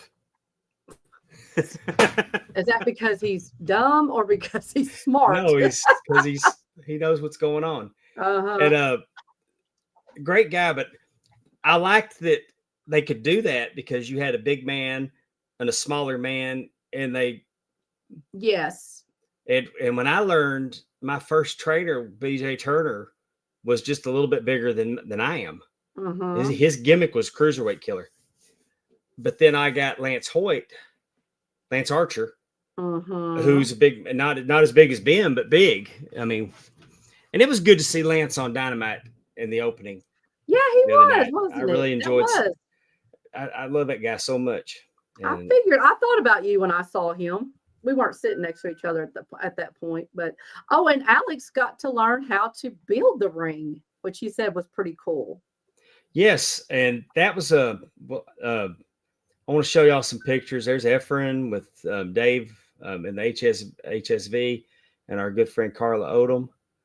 There's Danielle. Danielle just coming off her win. Right after she picked number 30 for the men's rumble. We let her hold the game event belt to try to entice her to go for it. She did. I thought she's going to get it. I honestly did. I did too. I didn't think it was like a given that Logan Paul was not going to win. I was really hoping she would. There's Cassio and Conrad with Coach Keith. Coach Keith's normally here in the chat. I don't guess he's here tonight. He flew back yesterday, so Yeah. I wonder if he was taking it easy. Derek Zoo and Lash LaRue. I'm a poet and didn't even know it. We saw Lash LaRue. He wrestled on the Top Guy, He sure did. on the Top Guy Rumble card. And he drew pictures and caricatures. Let me see if I got mine. And then there's Big Ben Bishop with Coach Rosie. Yep. There's me and Megan, our caricature. We did that for our show, Ladies Night at the Matches. Oh.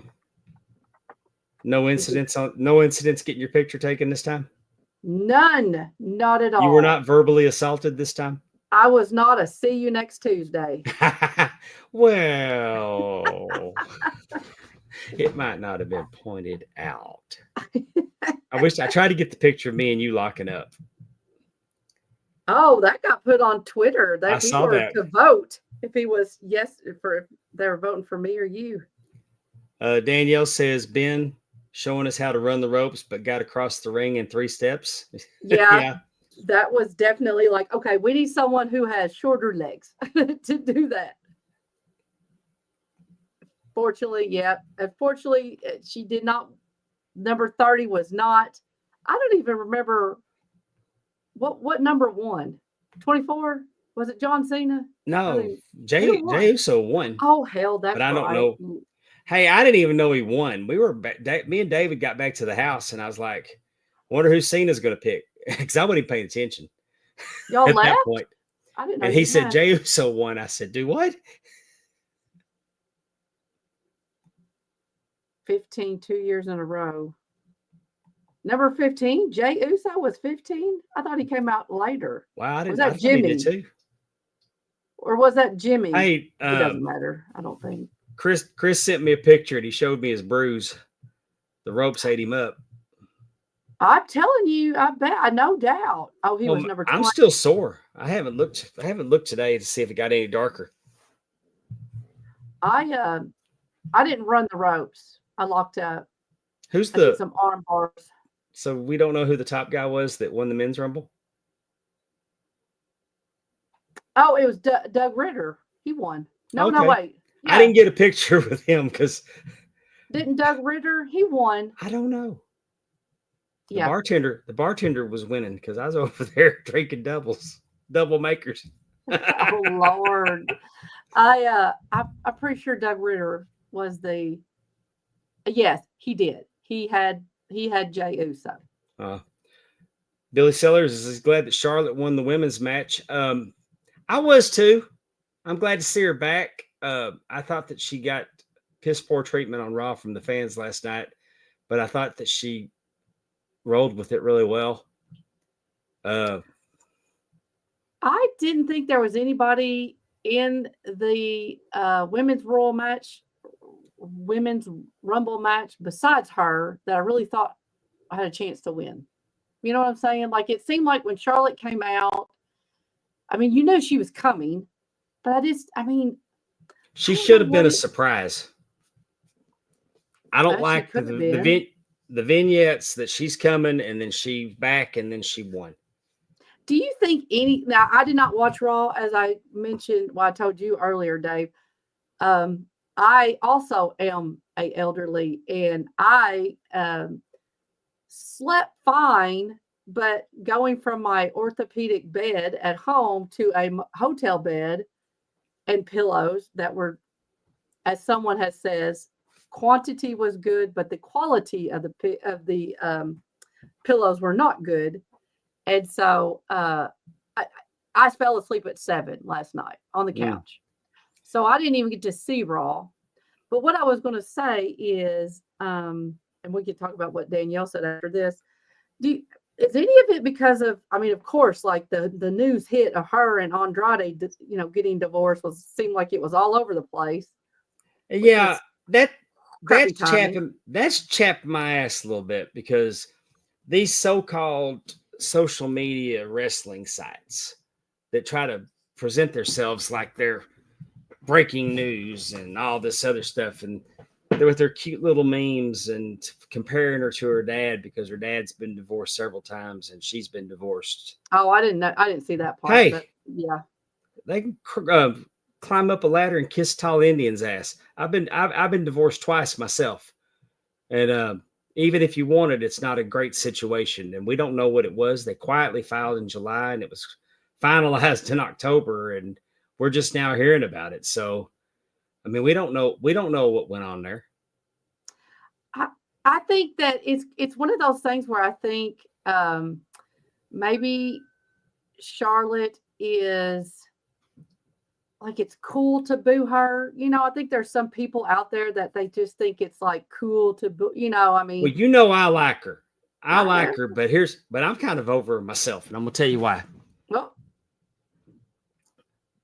she needs to shut up and wrestle. We don't need to see her come down. She came out last night and she's not relatable.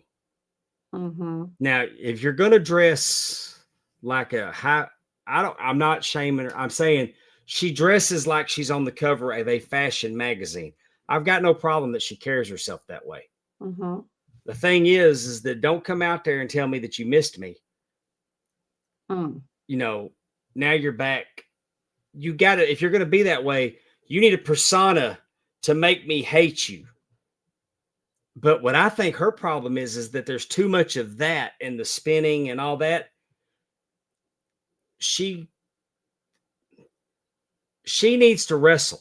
She needs to tell her stories in the ring. They need to put her in some matches that just are little more than enhancement matches. Right. And she needs to remind everybody in the ring who she is.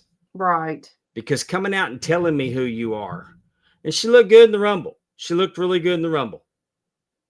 But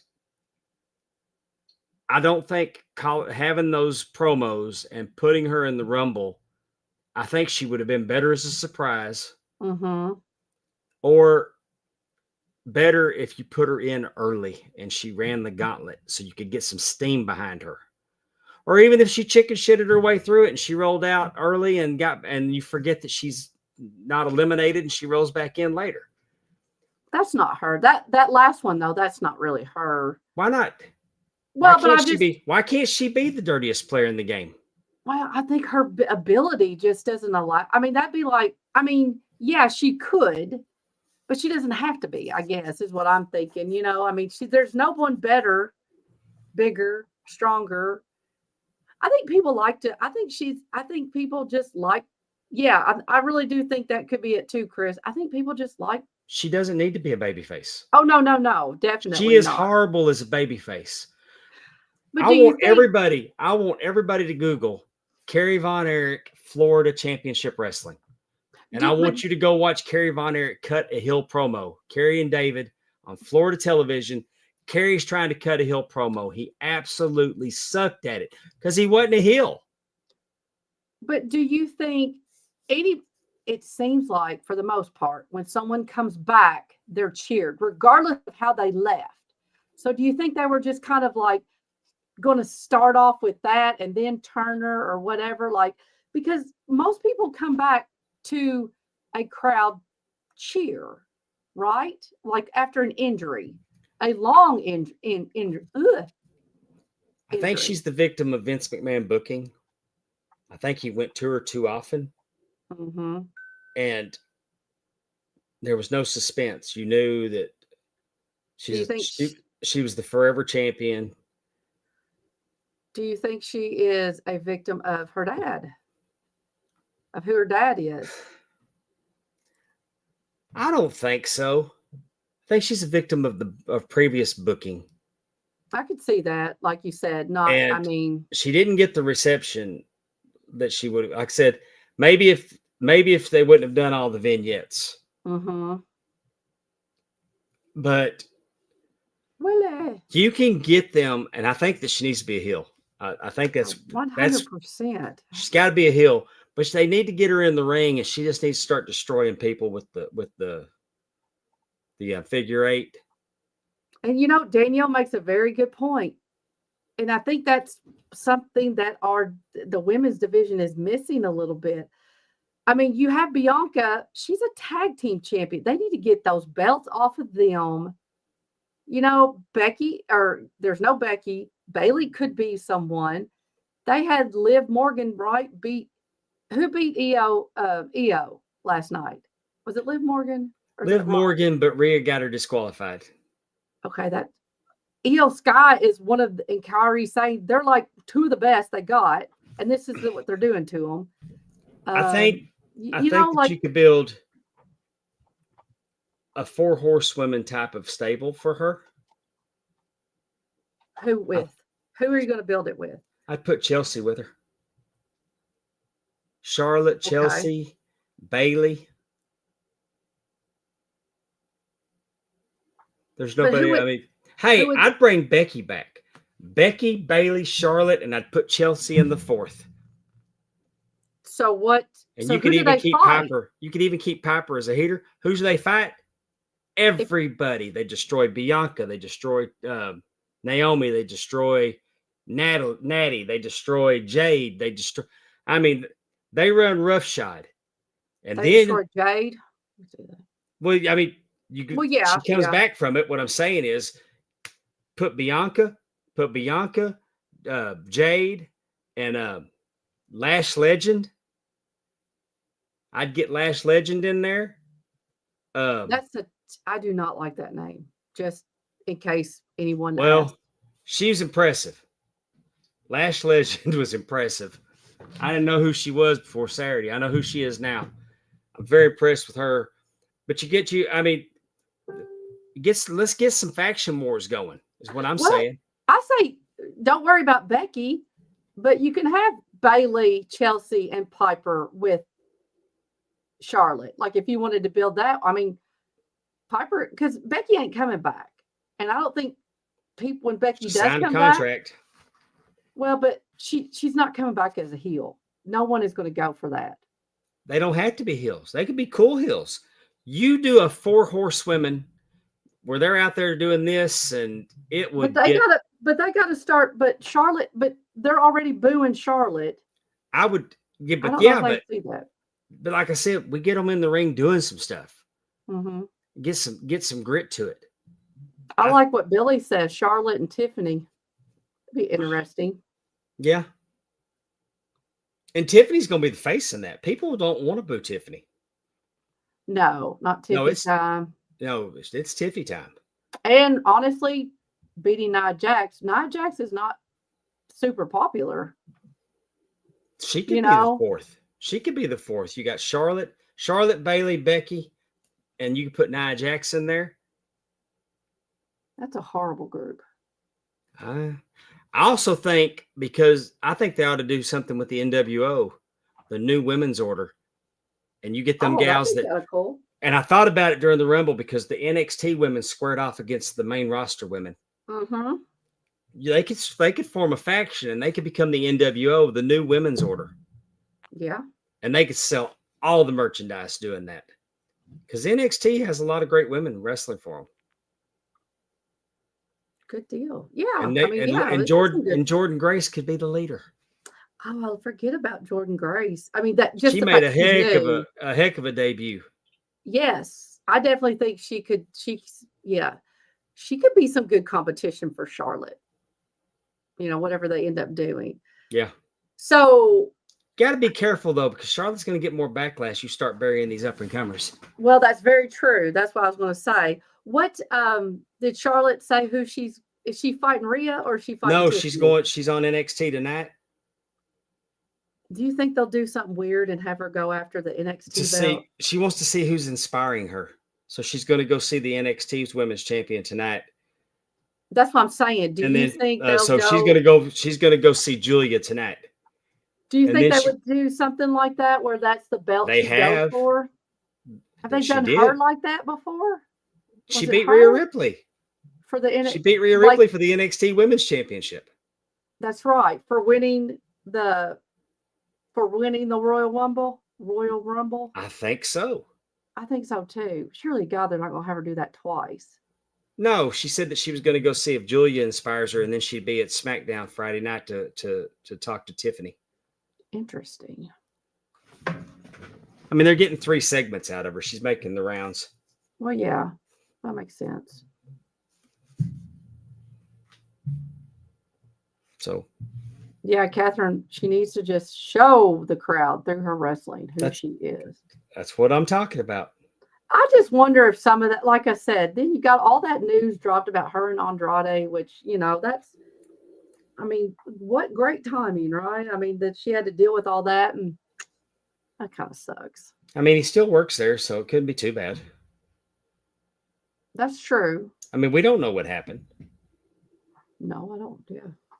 I have no inside knowledge of anything, but I'm just saying to have all that drop when she didn't came work back. out, and there's no kid involved, so it is what it is. That's right. That's right. She can get married as many times as she wants. I don't care. Okay, I mean, we don't know if it was her decision, if it was his decision.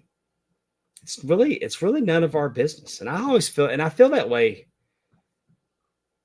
about That's all just of like anything, anybody on television, anybody that is a figure, entertaining figure, people want to be in the know. Like we see all of that all the time. Like believe me, if Travis Kelce and Taylor Swift ever break up, it's going to be all over TMZ and, just people like to Yeah, know. she'll write a song about him.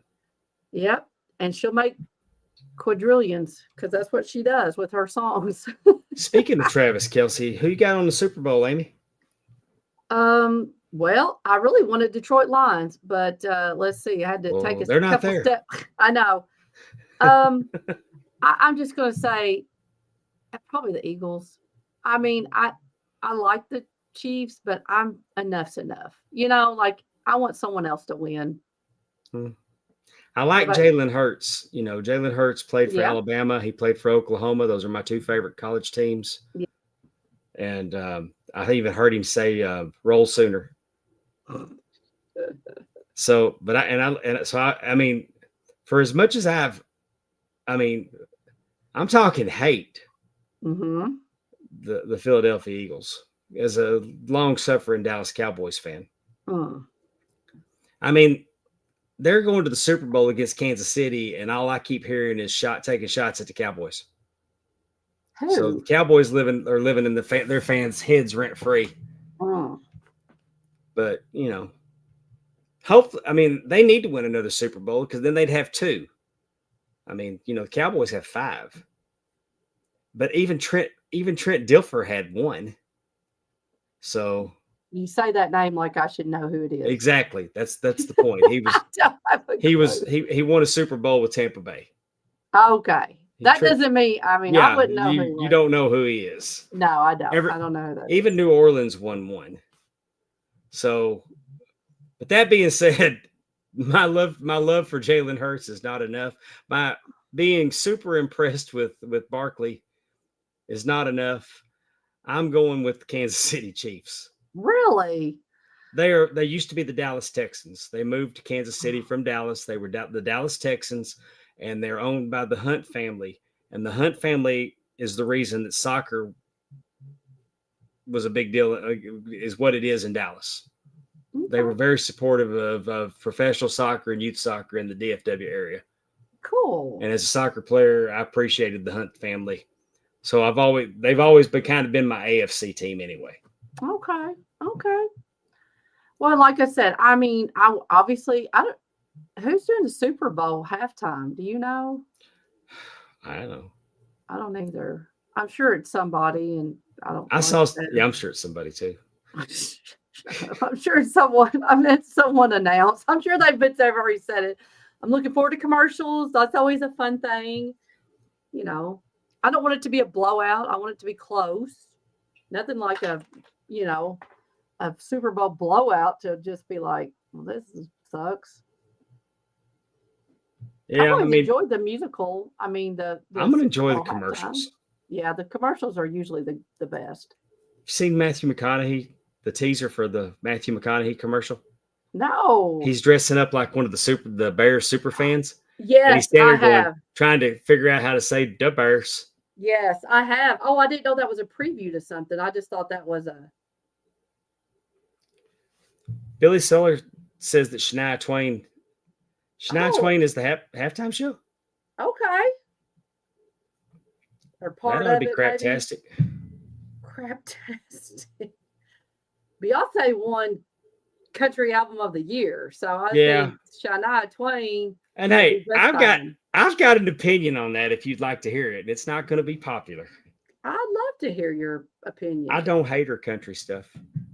People that hate her country stuff hate her country stuff for who she is and not how she sounds. You'll never convince me any different.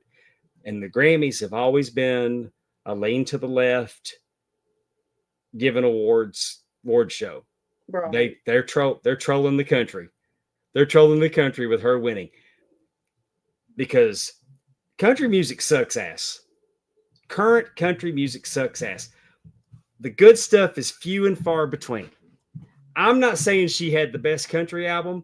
I'm just saying I like her country stuff. Mhm. compared to the other country stuff.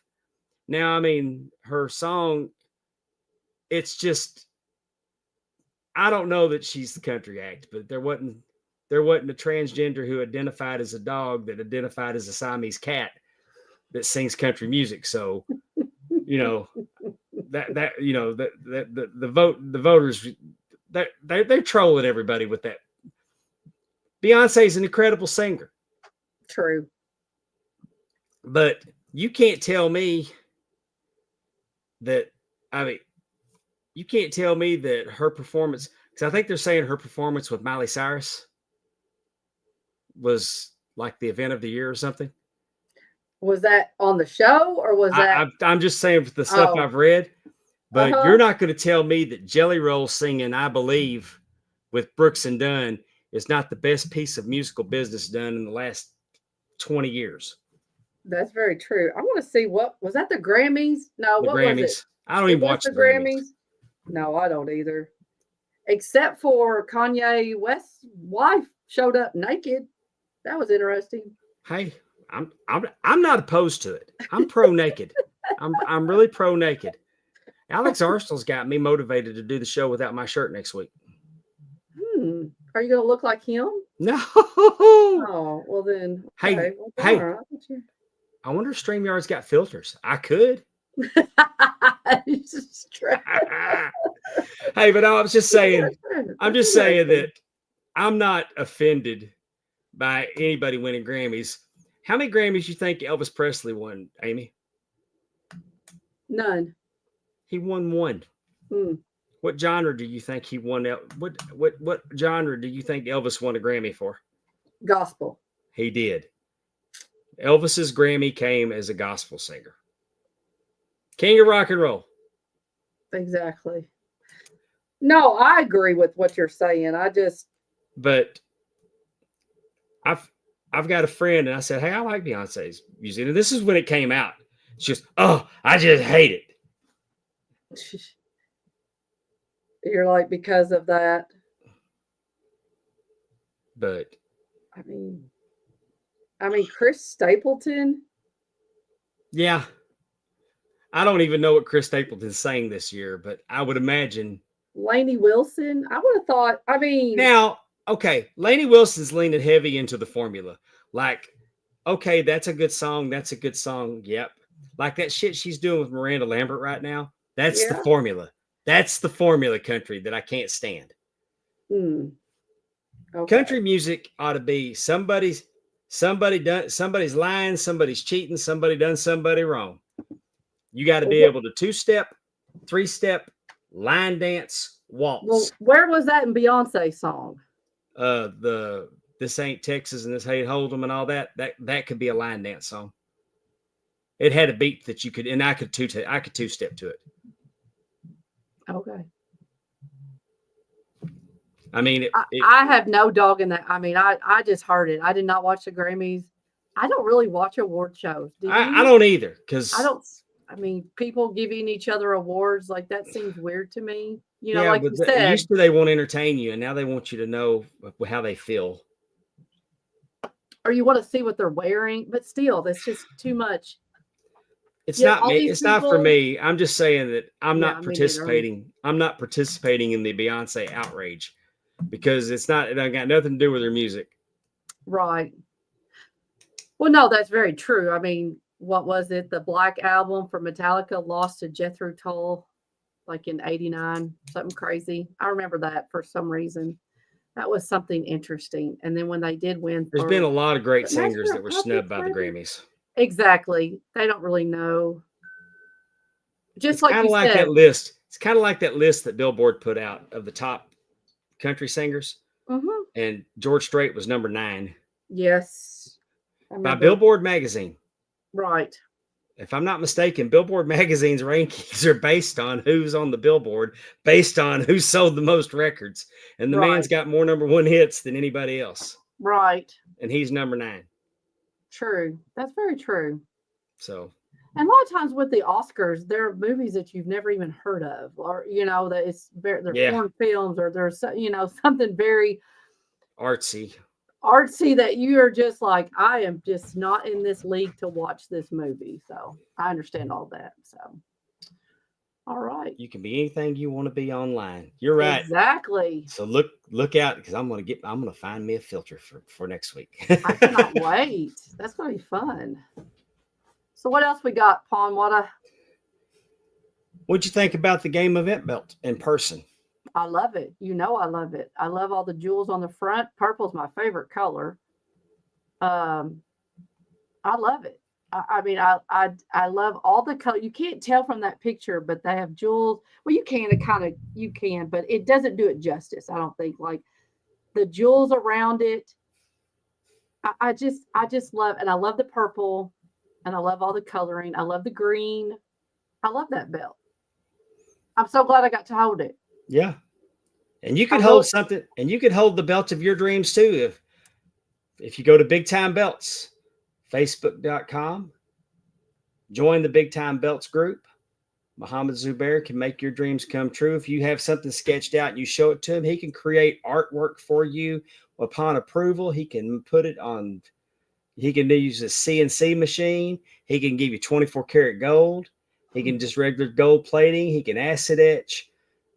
His Let me leather work, let me leather ask work you, is Dave. tremendous.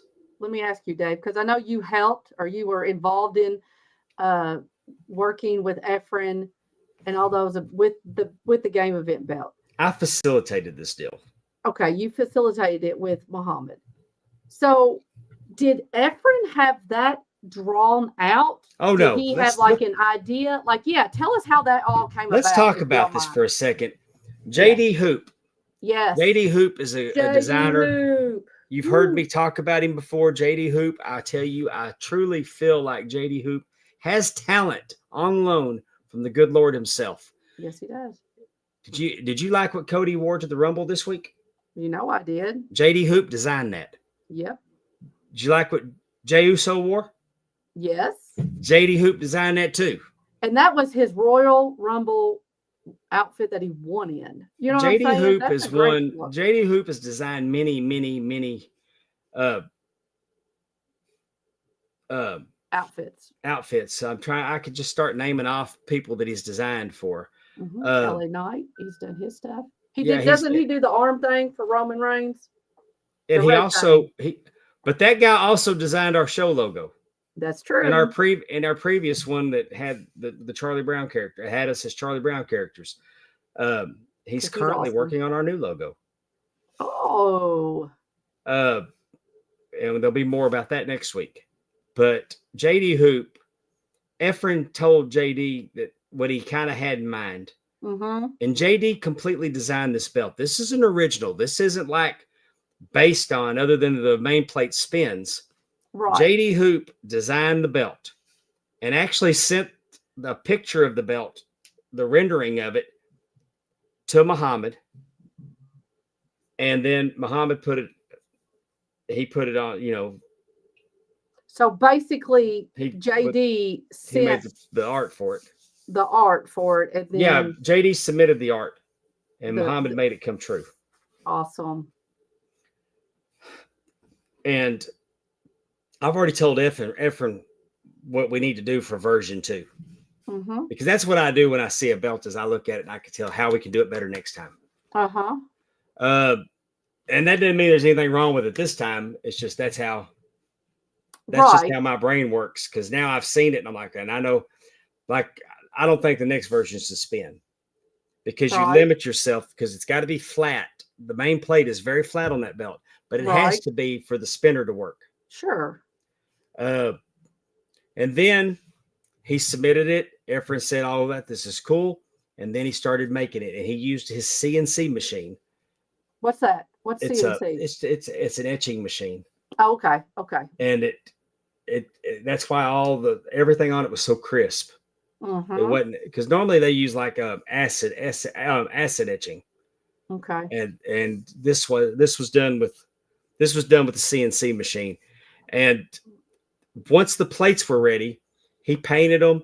He sent them to Dan Kaminsky. Dan Kaminsky with ringthebellbelts.com. Mm-hmm. Dan does leather.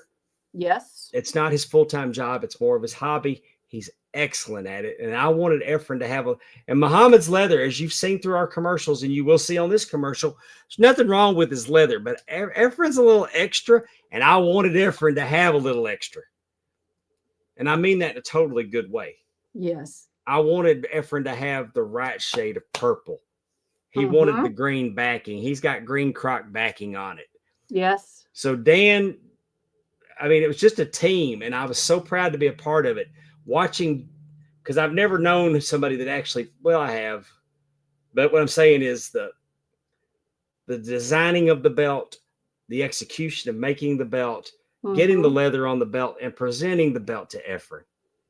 Getting to present the belt to Efren and seeing, we were at AEW and people were holding the belt all in the crowd. Yes, they were. It was such, I mean, and I'm so happy for my friend Efren, and nobody won the belt, and I'm sorry that nobody won the belt. I really wanted Danielle to take that belt home with her. Me too. But that's been one of the most fun belts that I've seen produced. It was, and JD, I can't say enough good about JD Hoop, man. No, I agree. And he's adorable. Sweet guy. Leilani Kai wanted a replica of her women's belt, and Big Time Belts was able to do that for her. Yep. Kids, if y'all don't know who Leilani Kai was, she was back in the day in the 80s, the WWE women's champion. WWF women's champion. And she was WWF tag champion with Judy Martin as the Glamour Girls. And you can find her online. She interacts with her fans. She really, posts, really nice lady. She is, and she's someone that we're hoping to get on Ladies Night at the matches, because she posts some of the, like, as they traveled around the country and stuff with WWF. Like, she took pictures. She has all these backstage pictures and people hanging out, and it's just really cool to see. Well, we'll talk about her. We'll talk about her before we wrap up, because I want you to talk. We'll talk about your show, your other show. Okay. Hey, there's the Ring of Honor Women's Forever Champ, Athena. Yep. Athena's holding up another belt that spins. Her Ring of Honor World Women's Championship, and that centerpiece up there that she's holding spins. She took that picture. Muhammad's belt went to Japan. And it was photographed in Ribera, where she got her Ribera jacket. Love it. I love it too. The Penny Pool champions, I can't read those letters. They all go to Big Time Belts though. Our good friend Tim Robinson, the AMW Women's Championship, did it as a tribute to Claudia. Muhammad's making a lot of his belt dreams come true. Yeah, he's got the bug. If his wife leaves him over this belt hobby, y'all, we can't make fun of him like y'all do Charlotte Flair. Okay. Look at there. What? Bayou Independent Southern Championship Wrestling Champion. This is a replica of the Bayou Independent belt. We have a fan who's also a sponsor that wanted to get his kid a Bayou Independent belt. Josh Newell signed off on it and said that would be all right. Oh. And his belt dreams have come true thanks to Big Time Belts. That's so cool. There's a little kid running around with that belt. He will be. And I think it's going to be a gift. And he knows about it, though. So I ought to go ahead and just give it to him. But what I'm saying is there's a pretty good chance that this kid's running around with a nicer belt than what's being used in the ring. If I was Josh, I'd try to swap him. No kidding. I like that. But Josh is sentimental about his belts, because don't think I hadn't already tried to replace all of his belts to get the ring used ones. I bet. Well, and how long has it been? 15 years? And finally, BIW? Muhammad did our fantasy football belt on the Ram Network. You see the Big Time Belts logo plate. You see the filter-free Popcast, which is now transitioned to being called Drunken Pop. You see the Talking Wrestling with Palm Water Dave, which is transitioning to Talking Wrestling with Palm Water and Amy. So version 2 is really going to be off the chain. And there's the TNA Top 10. Well, hey, tell them what happened to this belt. I'm going to. Oh, okay. I'm sorry. I'm going to. I'm not going to show you the picture, because I can't show you the picture of somebody else's kid. I don't have permission to do that. Oh, that's true. That's I very wasn't in the loop on what I'm about, the story I'm about to tell you. So I take this belt because Timmy C, formerly of the FFP, currently of the Drunken Pop, and my co-host for World Class Flashback on the Ram Network, won our fantasy football league under some, I mean, like he was the only one. He was the only one that knew, I think, the format of the playoffs. But I digress. So I take him the belt, and I hear you beep old Mongol looking MFer. Because he is a man bun. I love Timmy. But I give him his belt. And he wasn't even supposed to be there. He's walking around like king shit on Turd Mountain. Mm. And but it's time for them to go, and they're leaving. And as they're leaving the venue, there's other things going on at the Von Braun Civic Center. There's other events going on there. And there's a child in a wheelchair that sees the belt, and his eyes light up. And they say, well, would you like to hold it? And he's holding it, and he gets his picture with the belt. And Timmy C told him he could keep it. Aw, And he made that little boy's day, so week, sweet. month. I mean, but who knew? Who knew Timmy C was a good guy? Who knew? His heart grew. Yeah, I mean, I wasn't crying. I just had something in my eye. It was pretty sweet. Man. And that was tremendous. And I told Muhammad about it, and I sent him the picture, and Oh, he sent me a teary-eyed emoji. oh, that's so sweet. Big Time Belts, Facebook.com. Reach out to me if you'd like me to help you with any of that. I'm always happy to help you make your belt dreams come true. And we want to thank him for continuously sponsoring our podcast. Definitely. Do appreciate it. All right. Before we get out of here, I want to remind you that the Ram Network is now $1.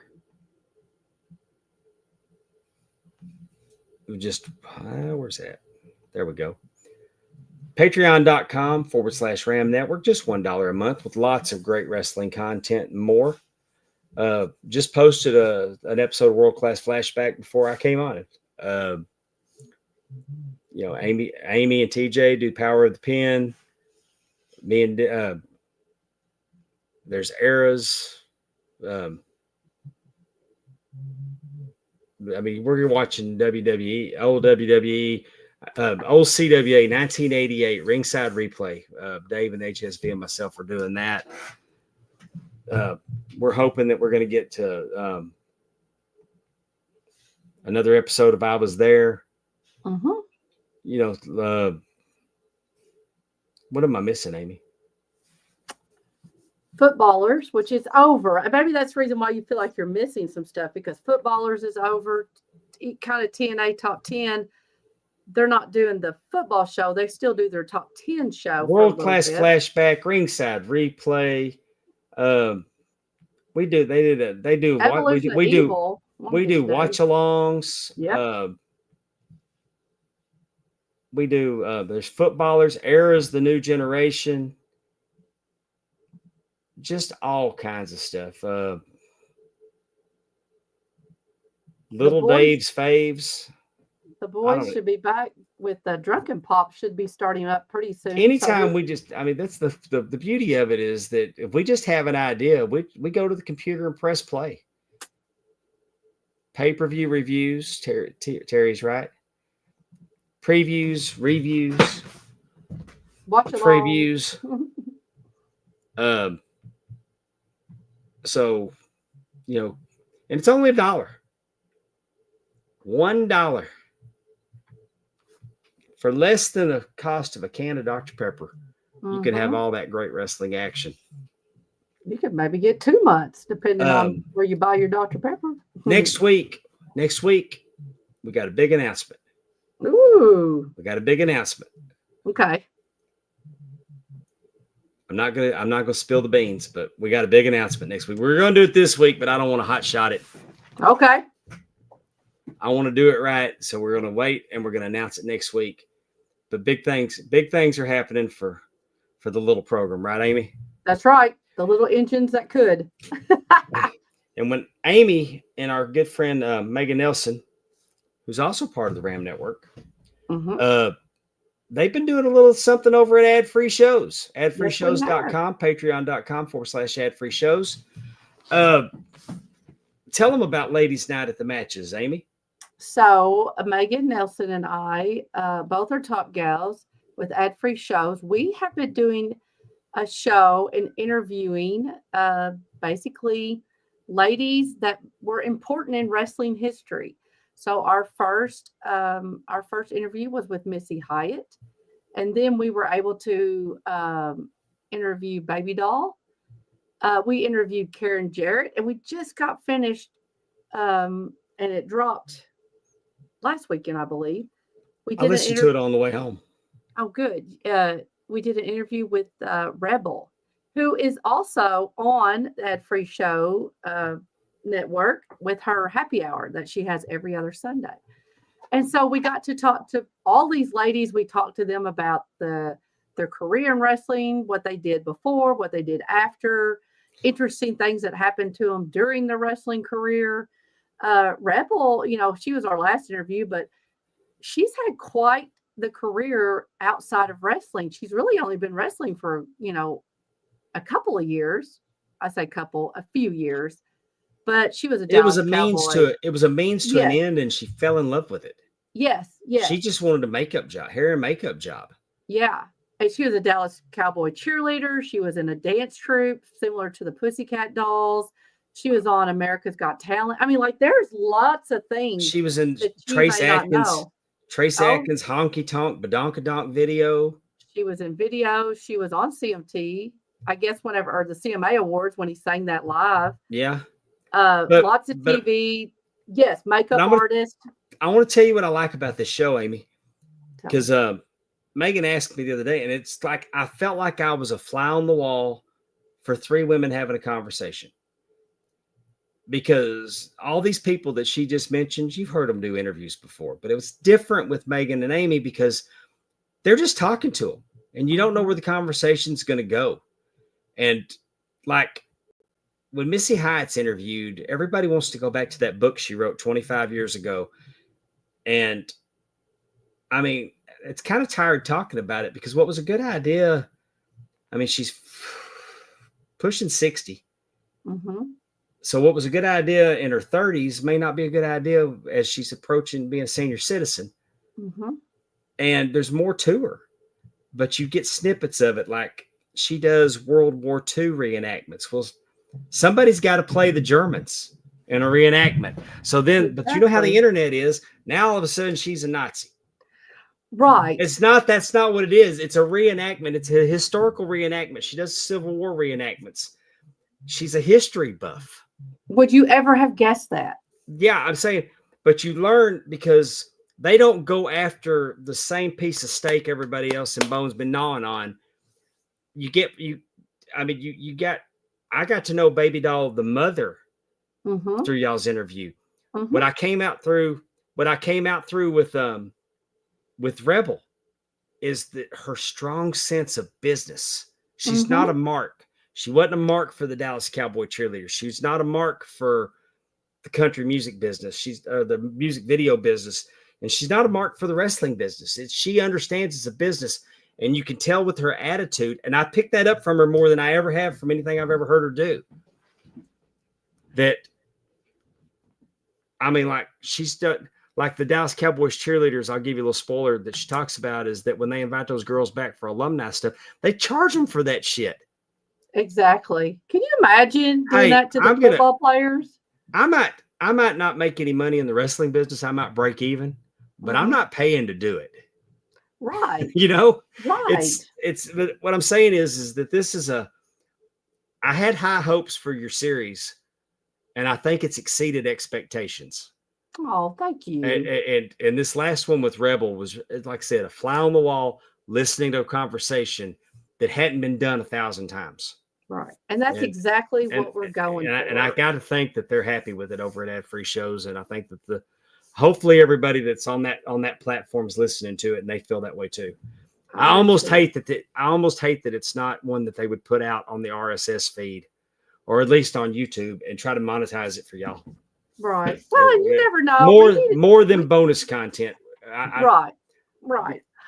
I think it's I like that it's for Ad Free Shows, but I think it's good enough that I wish that everybody could hear it. Right. So And that may come down the road. You know, we started off with this idea. can the $9.99 tier listen to it? Yeah, they should be able to. It's bonus. No, $9.99.